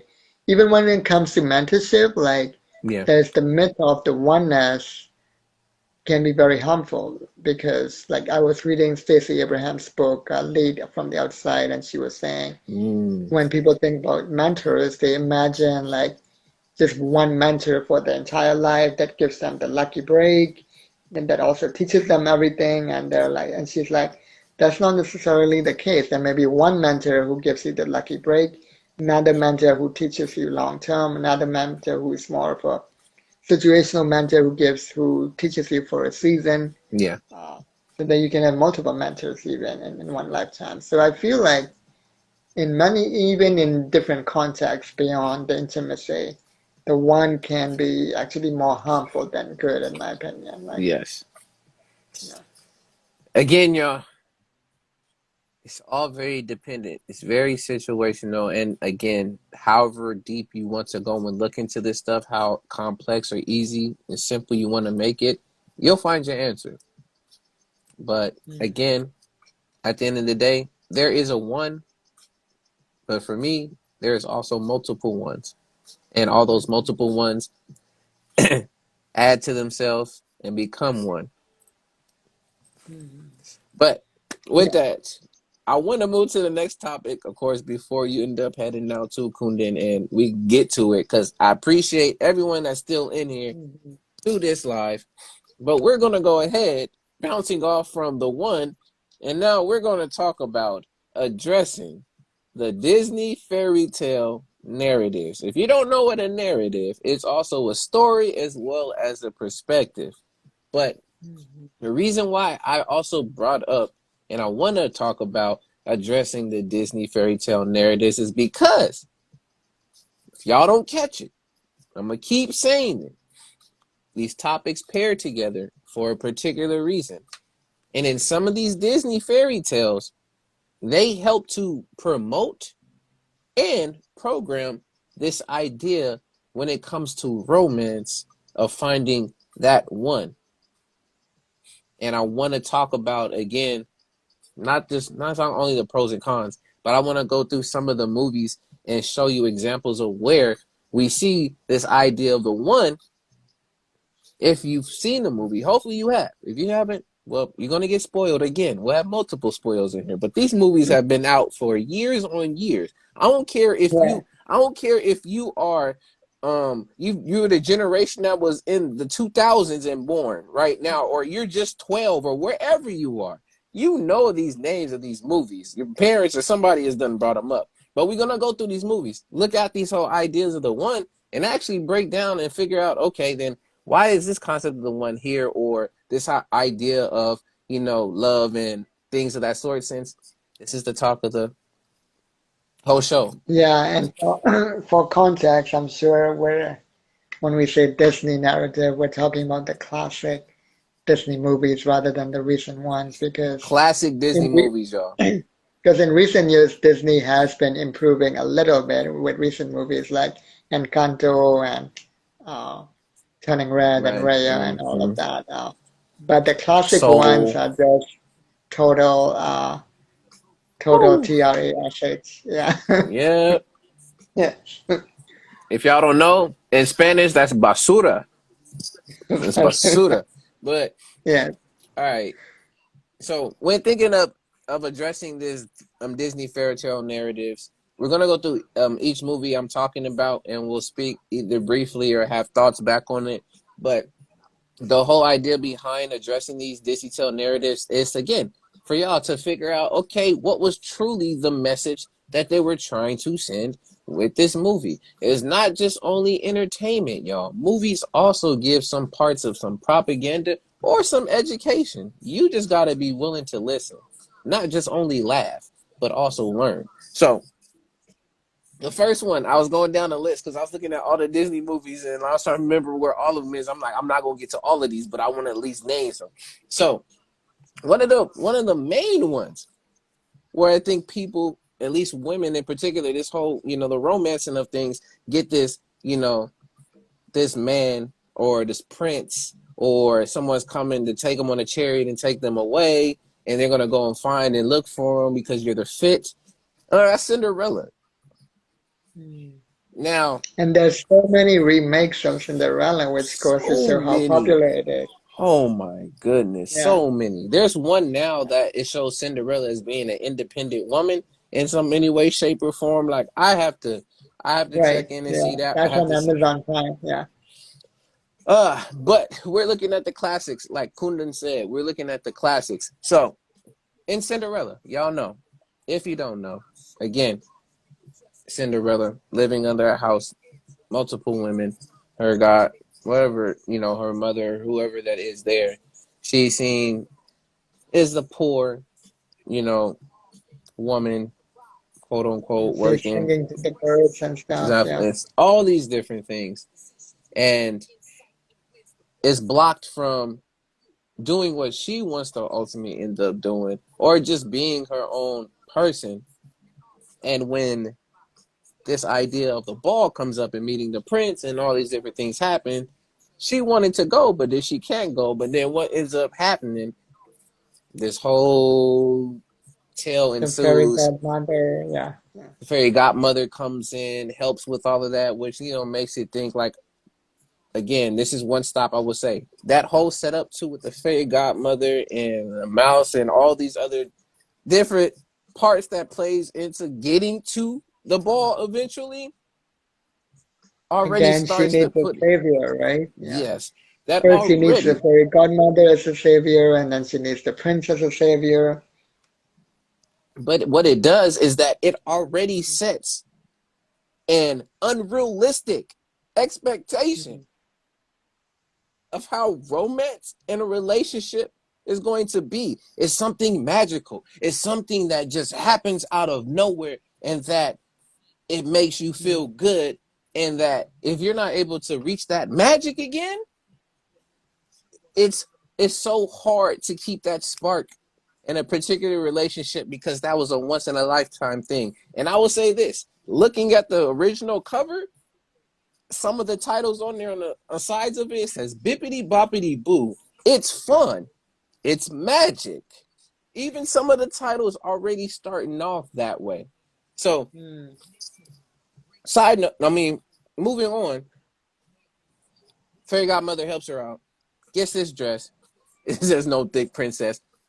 Oh, thick princess. That's another thing. That's a whole other thing. The fat phobia, the anti-blackness. Yeah. Ooh. Besides Princess and the Frog, it's another setup too. But I Yeah. wasn't gonna get into Princess and the Frog. But that's a Mhm. whole nother thing. How they look down on voodoo and all the, oh my good. That's for something else, y'all.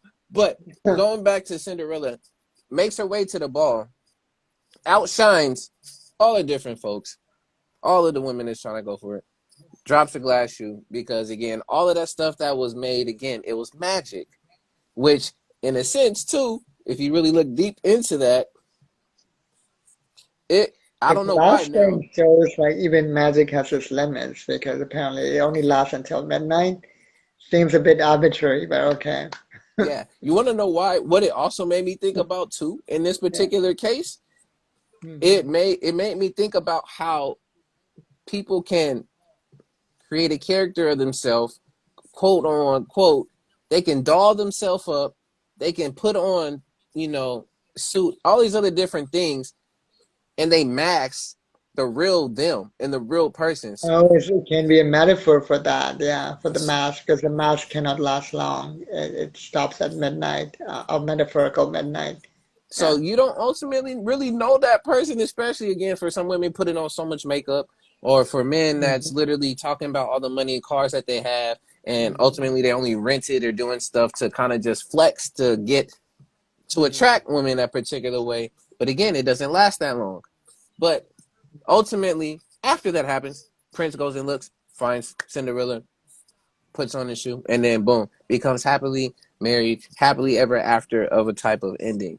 And again, in this story, it's just showing you how literally for you to find romance, it's almost you're in a terrible spot. It's almost like you can't even really heal yourself. If you think about it too, you're in a very terrible situation that could be somewhat traumatic, and you're trying to bounce away from that situation by going about and trying to magically put yourself in a place. And when you put yourself in that place, you get whisked off your feet and you get pushed away from your situation into something else without having to really assess that situation. So yeah, there's a number of stuff that's popping in my head from it, but ultimately, again, it shows Yeah, you. like the Cinderella doesn't even know the prince's character. She somehow just wants to marry him just because he's the prince. That's a whole lot of classicism right there, and also again unrealistic expectation where like her marrying the princess somehow is gonna magically solve all her problems, right? Yep, because he's the one, and she was the one for Right. him because she fit the slipper. Right. Like he could be abusive to her in a marriage, which actually could be worse for her because he has more power than the stepmom. You know, he's the prince. Yeah. He's the king's son, Yeah. the royalty. Like a monarch has absolute power. Like he can do whatever he wants. Yes. Exactly, exactly. And shouts out to bad times, good times over here. Girl ain't getting Prince Charming. You got Dopey from Anaheim. Which, by the way, makes you question, right? Ooh. Yeah. Even the term Prince Charming, the fact that we associate the perfect man with the term Prince Charming, Charming. when in Mm-hmm. reality, a prince is the monarch with absolute power, which means a Prince Charming can abuse you and you can do nothing about it. Which it lets you That's the know, reality.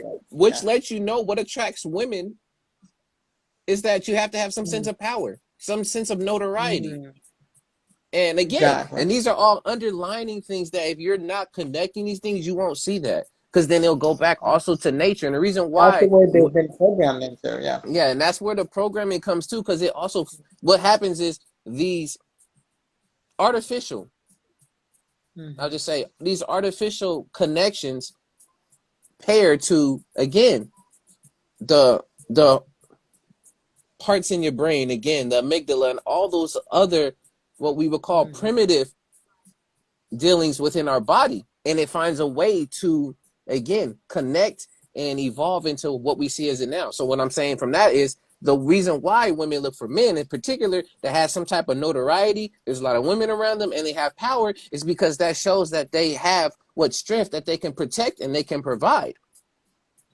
And that Hmm. for women to be able to be in a comfort and secure place, they got to find a man that has that notoriety and has power. And where do we see that happening more so now? With men who have a lot of money or seen as high value men, which is another way from this Prince Charming, is now they're high value men, what they bring to Hmm. the table, et cetera, et cetera. You see, and this is just from Cinderella. We haven't even gotten to the other movies, but this is just from Like the Cinderella, Snow y'all. White and the Sleeping Beauty and all of that. which actually a lot worse than Cinderella. Yeah. Exactly. So with that being said, there's so much more for Cinderella, but we're gonna move to the next one, which y'all gonna be like, okay, how does this even pair? But you'll be surprised that it still does. The next movie I got for y'all from Disney, and we're addressing these narratives. Lady and the Tramp. If y'all don't know about Lady and the Tramp, Oh, that's a dog with their them kissing the noodles that they were kissing while eating noodles. again, Yeah, again, that's the thing I remember from the movie. again. That I mean, Yeah. that's the most iconic part of the movie is that particular scene. I'm not gonna lie to you, like I remember this whole movie because I don't. I remember that scene in particular for sure. But Yeah. what I'm gonna get from this particular movie is again this whole idea of there's the one. It don't matter that these are dogs. Again, movies you learn in various different ways if you're paying attention. With Lady and the Mm. Tramp, one of the other underlining things that you see too is you see the quote unquote the male that's the dog in this particular case looks a little bit more scruffy versus the female is more attractive and appealing.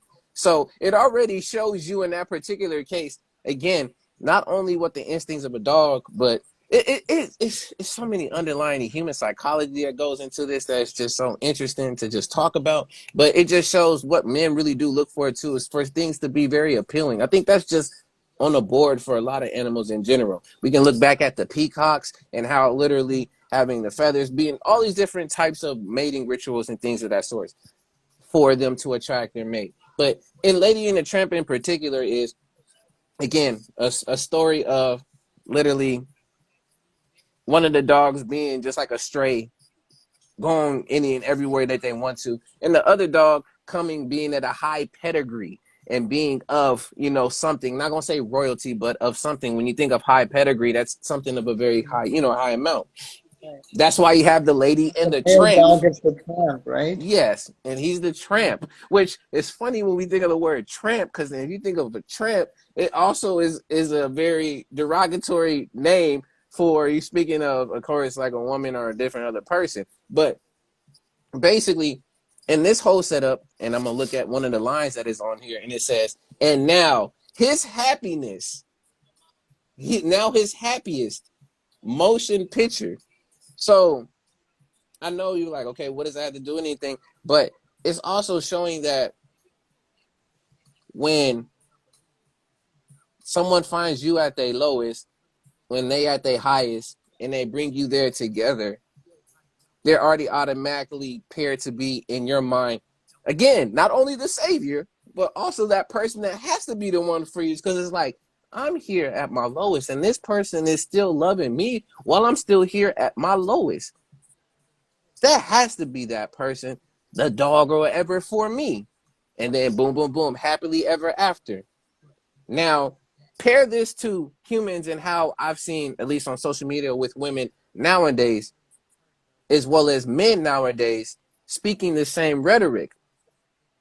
If you can't be with me at my lowest, you don't deserve me at my best. Knowing that they really look into it, Lady in the Tramp added to that point of if you ain't with me when I'm down, there's no way you're gonna be with me when I'm up. And that could be seen again in a positive but also negative way. But that's just letting you know when you think somebody again who has a higher status or at least a higher standard than you, but then they come down and meet you where you're at, that must be that one person for you. That's because they came down there to meet you where you at and try to bring you where they were. That's at least what I get from Lady and the Tramp with that. And yes, you get the whole iconic with the spaghetti noodle and the kiss and all of that. That's the bits of romance that's put into there to help build along the story and this narrative of again, at my lowest, you brought me out. So now at your highest, you came there to meet me. So you must be there because you love me. You are with me. You are there with me. That's at least what I get from it. But man, I got so many on these, y'all. It's funny. I'm gonna do probably two more, and then we're gonna stop it at our. I'm just gonna just do some honorable mentions because there's so many. But did you have a comment on that one, Kuna, before I do one more, before you peace out? Yeah, I just got curious and looked up the etymology of the word charm and charming. Mm, And the word charm comes from enchant. the 13th century charmeur, charme from France, Old France, which means to Mm, recite or cast a magic spell. mm-hmm. Uh, Can also mean to protect, cure, treat. Uh, yeah, and then to fill with someone with desire for something, right? Yep. To maltreat her. Uh, then that and later became a Latin word called carmen, which means song, verse, enchantment, Enchantment. religious Yep. formula. Mm-hmm. But then in 1837, uh, this author named Comtesse d'Aulnoy, yeah, Mm. French author. Uh, okay, so there was a character called Rai Chamon, a French Okay. character, which actually was from a novel written in 1697, eventually became, in 1837, Prince Charming in English, Wow. which eventually went into Sleeping Beauty and Cinderella. So, and Wow. Roy Chamon was the hero of Comtesse d'Aulnoy, I can't even pronounce that, L'Oiseau Bleu, a Hmm. novel, L'Oiseau Bleu. So, yeah, so that's interesting that Wow. this was an actual person, actually, Prince Charming, not an actual fictional character, but Yes. actual thing, Roy Chamon. And Wow. that's how we have Prince Charming today, yeah. Yeah. Again, y'all gotta dig deep and y'all find these roots, and it starts to make sense why. Yeah, you gotta do the knowledge, look this stuff up. But Mhm. with you saying that from Sleeping Beauty, guess what? The next one we gonna talk about is Sleeping Beauty. Oh my goodness. Where do we even want to start with this? My goodness. We have the hero's journey in there, as well as you have oh man, there's a lot littered in there. But do you want to talk anything Kissing on an that, Kundan? unconscious person without consent. Mm-hmm. There's so many red flags in this in particular, but like man. But before I do, said not a classic flick. I'm thinking Lilo and Stitch is most on point. With this in particular, or most on point with just like what in general? Bad times, good times. Let me know in the comments. What in You know particular? what? I just noticed. I didn't notice this at first because I was so confused. Charm is can be both positive and negative Oh yeah, in the etymology because because it look, says to protect, cure, treat, but also maltreat, harm. mm-hmm. Yeah. Because when you think of the word, when you think of charm, don't forget Hmm. that, like you said, I knew enchant, and when you think of chanting, it's a spell. So I already knew a beginning of that was going to be spell where you was going, and then when it got later on to where it says to enchant, I'm like, yeah, that's a part of it. But then also a charm. Again, you also have these keepsakes and things like this right here. I Oh can also yeah. have that being as a charm, and that could, again, it's because the words have so many different It meanings and can protect you, but definitions. it can also It's help you like manipulate people. Yeah. exactly.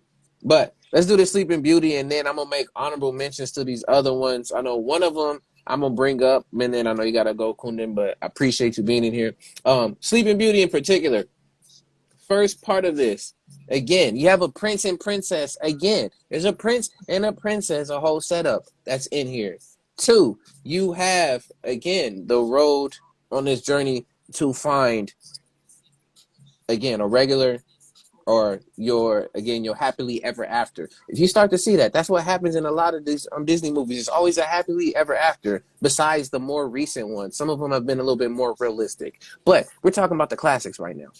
Again, because when you look at these different eras, when Sleeping Beauty came out 1959, 1959, the original Sleeping Beauty, y'all. So think of the generation that was impacted by this.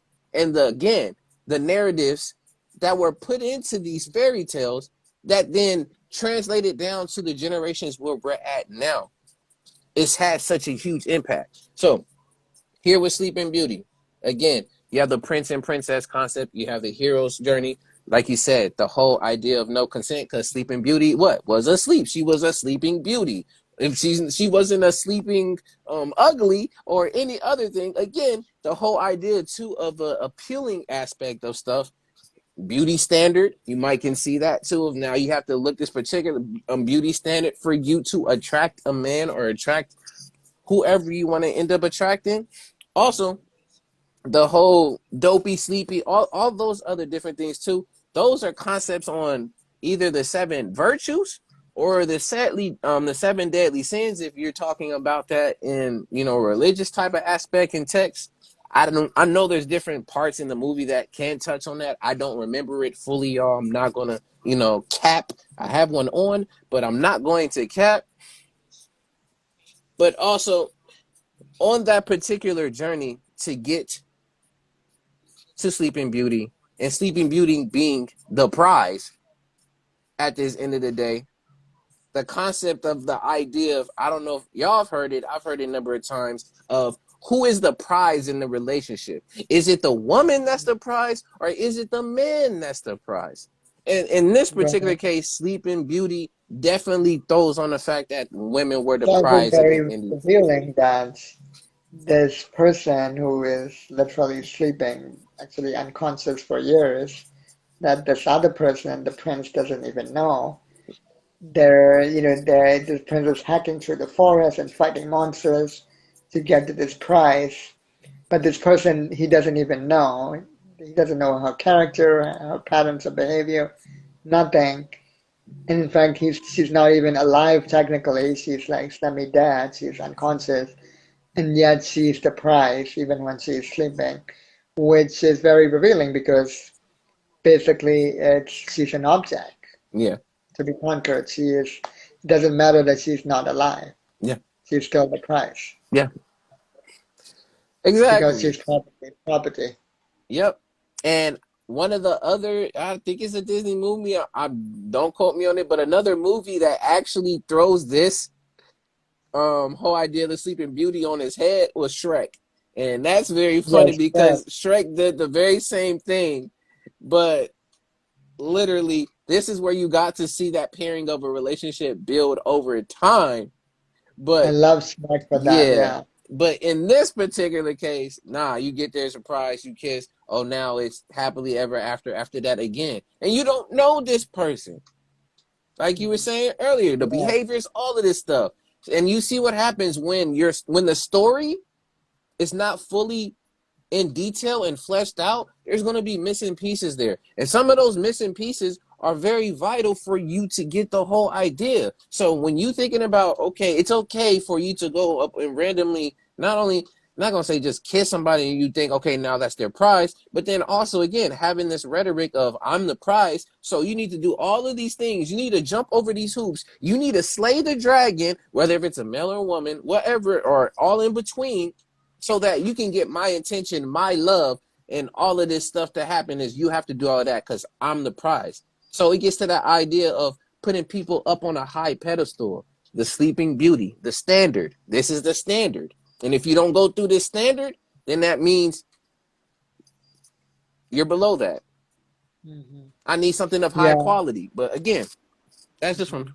just from this I movie. love Shrek for like another reason because he was trying to get the prize for his own reason. He just wanted his home back. It wasn't Yes. because he wanted to marry Yep. that prince, the princess. Yep. In fact, he was gonna bring her to Lord To Lord. Farquaad, who wanted to marry her because he needed to fulfill whatever prophecy he Yeah. believed about needing to be a king, And right? this is Shrek, y'all. This is not Sleeping Beauty. This is Shrek. Yeah, right, this Shrek, yeah. So Shrek flips it on many levels, like when he does, yeah, Yeah. Yeah, because he just Shrek for wanted that. he just wanted to live quietly and peacefully in his swamp. But then all of the Exactly. situation, we're not gonna go too deep into the movie. But that if you want to see a substitute for Sleeping Beauty, I would recommend Shrek. Which yeah, Shrek is a good substitute. But again, all movies have their Yeah, insides. You got to and look as well into as it. the sequels.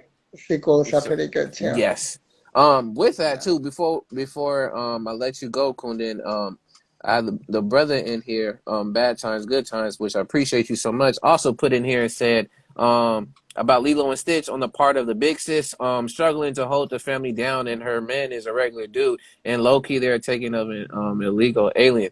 Yo, honestly, I love Lilo and Stitch so much because they have so many not only wholesome things in there. Of course, there's some other adult stuff that shouldn't be up in there, but it's a lot more realistic. It's like you dealing with day to day, and then literally whoever right there could end up being your one that's holding you down is willing to hold you down through all these ups and downs. It ain't just because they want to be with you when you at your lowest so that they can get your best, but it's because of the fact that they understand, and again they see their vision of how things work together. So Lilo and Stitch was on point. I agree with you. Of course, there's always little things in between that you can be like, but for the most part, I can dig that. I can dig that. Bad times, good Yeah. times. I could dig that. But yeah, Yeah, I think I have to go now, but yes. it was great having you being here.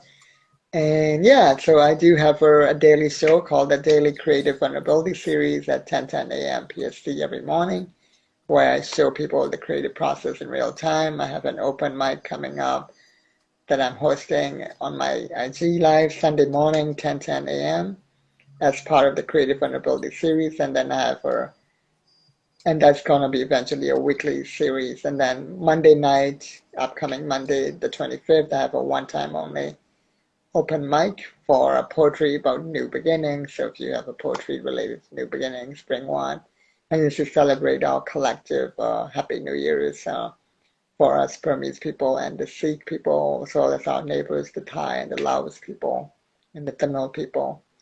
So yeah, so be sure to be on the lookout for those. Thank you so much, Kunan. And again, y'all, follow, support. If you're up here, hit that button up there to follow, as well as again on YouTube. I'm gonna have all of Kunan's information, so you can do that from Instagram and on YouTube. So appreciate you. Go ahead, get that rest, and I always Right. am grateful for your Cheers. time. Yeah. Peace. Right. We're gonna continue on with this, y'all. I'm gonna give a few more examples, and then after that, we're gonna end the show for tonight, and of course, I'll wrap it up.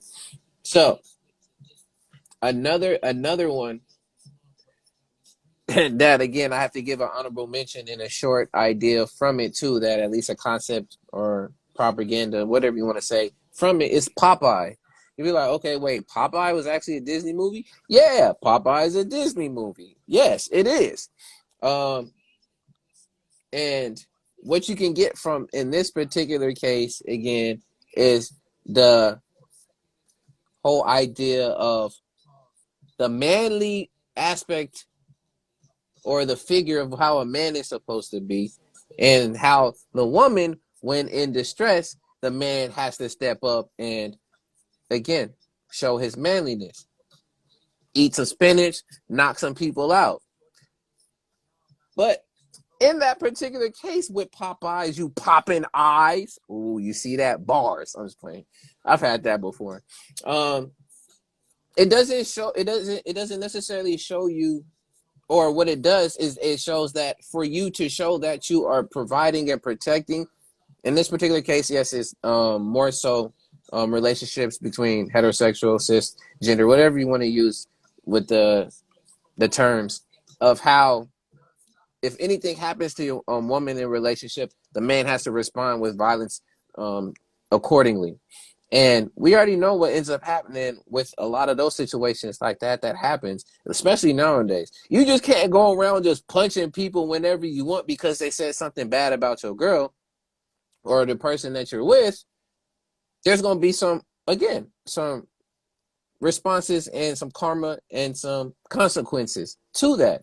Whether that is literally a police report, jail time, whether if it's that they want to come back and get revenge, so then they're stalking and following you, and you end up on the news report. Like it it shows in Popeyes how literally this concept or idea of being a manly man and having to defend a woman wherever something happens, they get stolen, whatever it may end up being, that you have to do this through violence.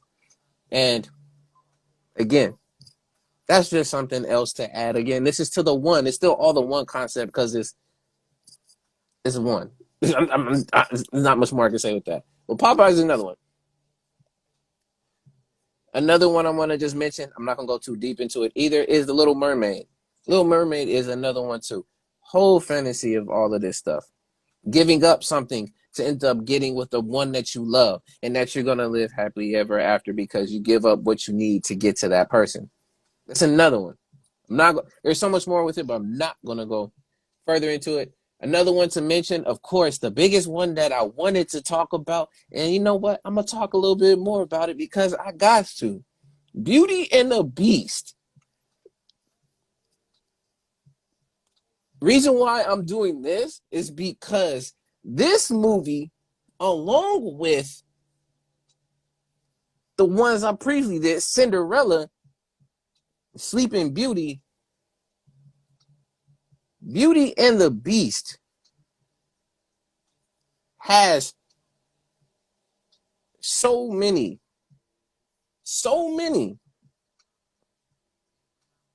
things that you can grab from it. So many.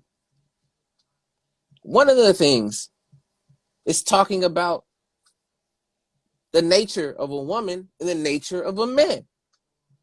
And how, in a lot of cases, that the beauty of a woman is looking for the ugliness in a man so that she, the beauty, can tame that beast that's within a man, which goes to show you why, as well, at least from my case, why toxic relationships are such a thing today and previous. It is because this whole idea of, for it to make a man out of you, the beauty, the woman, has to come through and has to be able to tame that beast that's within you so that they can help you change, the man in particular. And that's why sometimes the choice is for women, and then men, it could be the same way too, of wanting the bad chick or wanting the bad boy, the F boy. Beauty and the Beast talks about this. And again, it's that one in the aspect of, I'm going to be that one to be able to change that person so that they can see that I help them to get to their potential. So that means that you have to see me be the one also for yourself. But then, while on that road to trying to get to your potential self, there are going to be issues. In this particular case, blowing out of proportion, that can get almost into domestic violence, other things of this sort. And this is all coming just from Beauty and the Beast. Like there's more that I would like to say, but again, the narratives that are in here, the stories that are being told, whether if you're picking them up or not, this is what's been happening and it's been shown in society. This came out in 1991. So we already had Sleeping Beauty back way when, like the early 1950s. Now you had Beauty and the Beast in 91, and you see how this is influencing each generation as it goes, with all of the different thoughts and narratives about how relationships are supposed to be, how they look, chivalrous, they're knight in shining armor, the Prince Charming. If you're the Beast, then you have to have a beauty to come and tame it. And again, when we break this stuff down, you start to see, okay, why this whole idea of the one in relationships, again, are not only blown out of proportion, but also all the other small things that go along with a relationship and what it can look like, and how you, again, it's the codependency, the possessiveness, as well as what is truly love. Trying to change somebody, sometimes you're not supposed to come in and change people. You grow together. Yes, you grow together, but it's not one person's job to change you. That's your job. But in these movies, again, they play on the magic, the whole setup of, this is how it's supposed to be. And if it's not sparks, if it's not intense, if it doesn't make me feel like I'm alive when I'm doing this, then it's not for me. A lot of these movies in particular cases are not boring. They're not. They're meant, again, to be lively because, again, it's entertainment. And some people see relationships as entertainment. If you are not able to entertain me, I'm moving on to the next one. And literally, that shows you, especially at least right now, what the purpose of relationships are right now. It's just for entertainment. It's not necessarily trying to find that one. In some cases, it is finding that one, but you also want to be entertained versus I want to be able to build the next generation versus I want to be able to have generational wealth versus I just want to end up having someone to be able to live the rest of my life with. And those are none of the whys. I just want to be entertained. And that's it. So it's interesting, again, with a lot that's here and what's being said. But that's Beauty and the Beast. My goodness. I'm gonna make some other honorable mentions and then we're gonna be out, y'all. And if y'all got some comments, please throw them down in there. Shouts out to the brother Zachariah made it. Was good, my G. What's the word? I'm towards the end of the show, but I appreciate you, brother. So another honorable mention on this list too is Aladdin.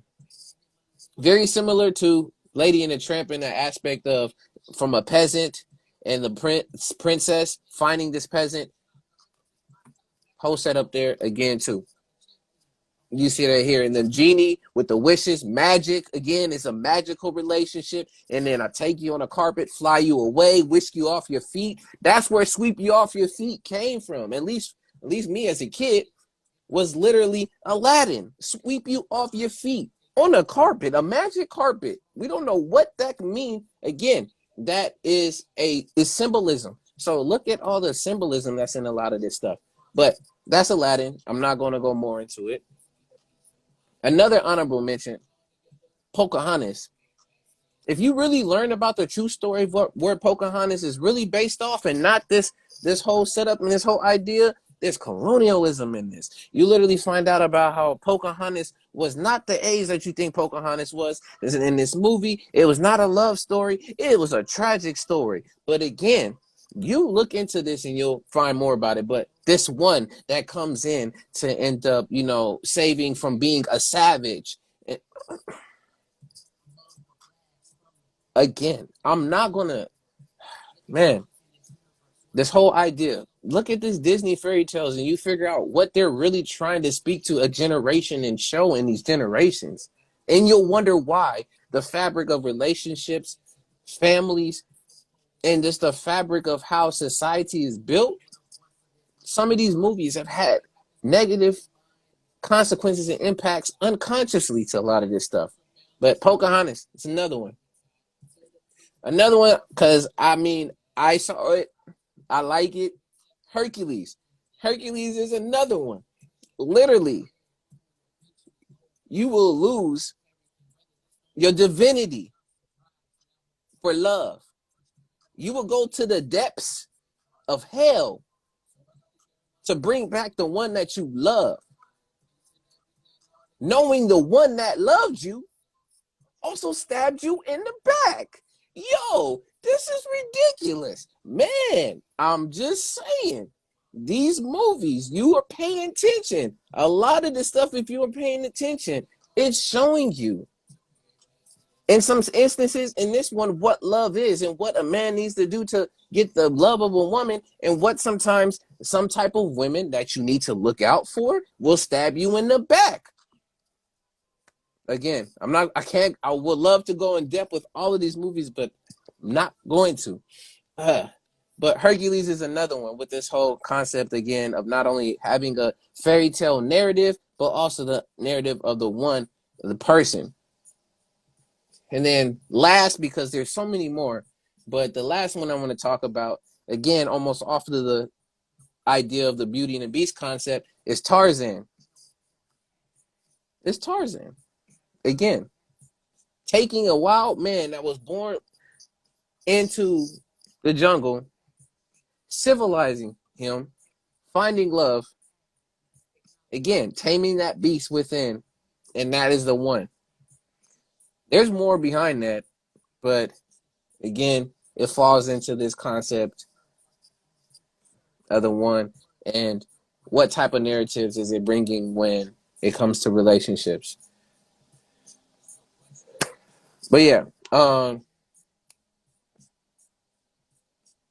that's really mostly it. When I really want to speak on these different addressing the Disney tales, Disney fairy tale narratives, is that especially the classics, these classic movies within Disney, if you really look deeper into them and you pay attention to them, there are bits and parts of programming and propaganda of thoughts as well as processes of why men and women have different ideas of not only the one, but how the one is supposed to look, how the one is supposed to feel, how you're supposed to get the one, how you're supposed to change the one. If that one wasn't with you from the beginning and wants to get with you to the top, how when they come down, they're the reason why they've saved you, etc., etc., etc. It goes deep into the subconscious, yes, and it plays out through the behaviors as well as the interactions between people in relationships. So be mindful, be careful of different narratives and tales that are told to you by movies, because you don't know. Again, I just say you don't know. It is being hit with you subconsciously, as well as it is having some type of influence on your behaviors consciously as well. But is it a good thing? Is it a bad thing? That's why knowing this stuff and being able to critically think about it helps you to fully understand the point to these movies and what was really being said. Once you get to critically think about it, then you can take it for what it is and you make it into what you need it to be. So it can still be a good movie for you. It can still be great childhood memories for you. But now you know what it was trying to do to you as a child, knowing that in that state as a child, your mind is very malleable. It can be molded by multiple different things, especially between the ages 0 and 5. That's where a lot of the learning and education is. So if you're putting your kids in front of things and stuff like this, you don't know what they're picking up subconsciously. So just be mindful. That's all it is.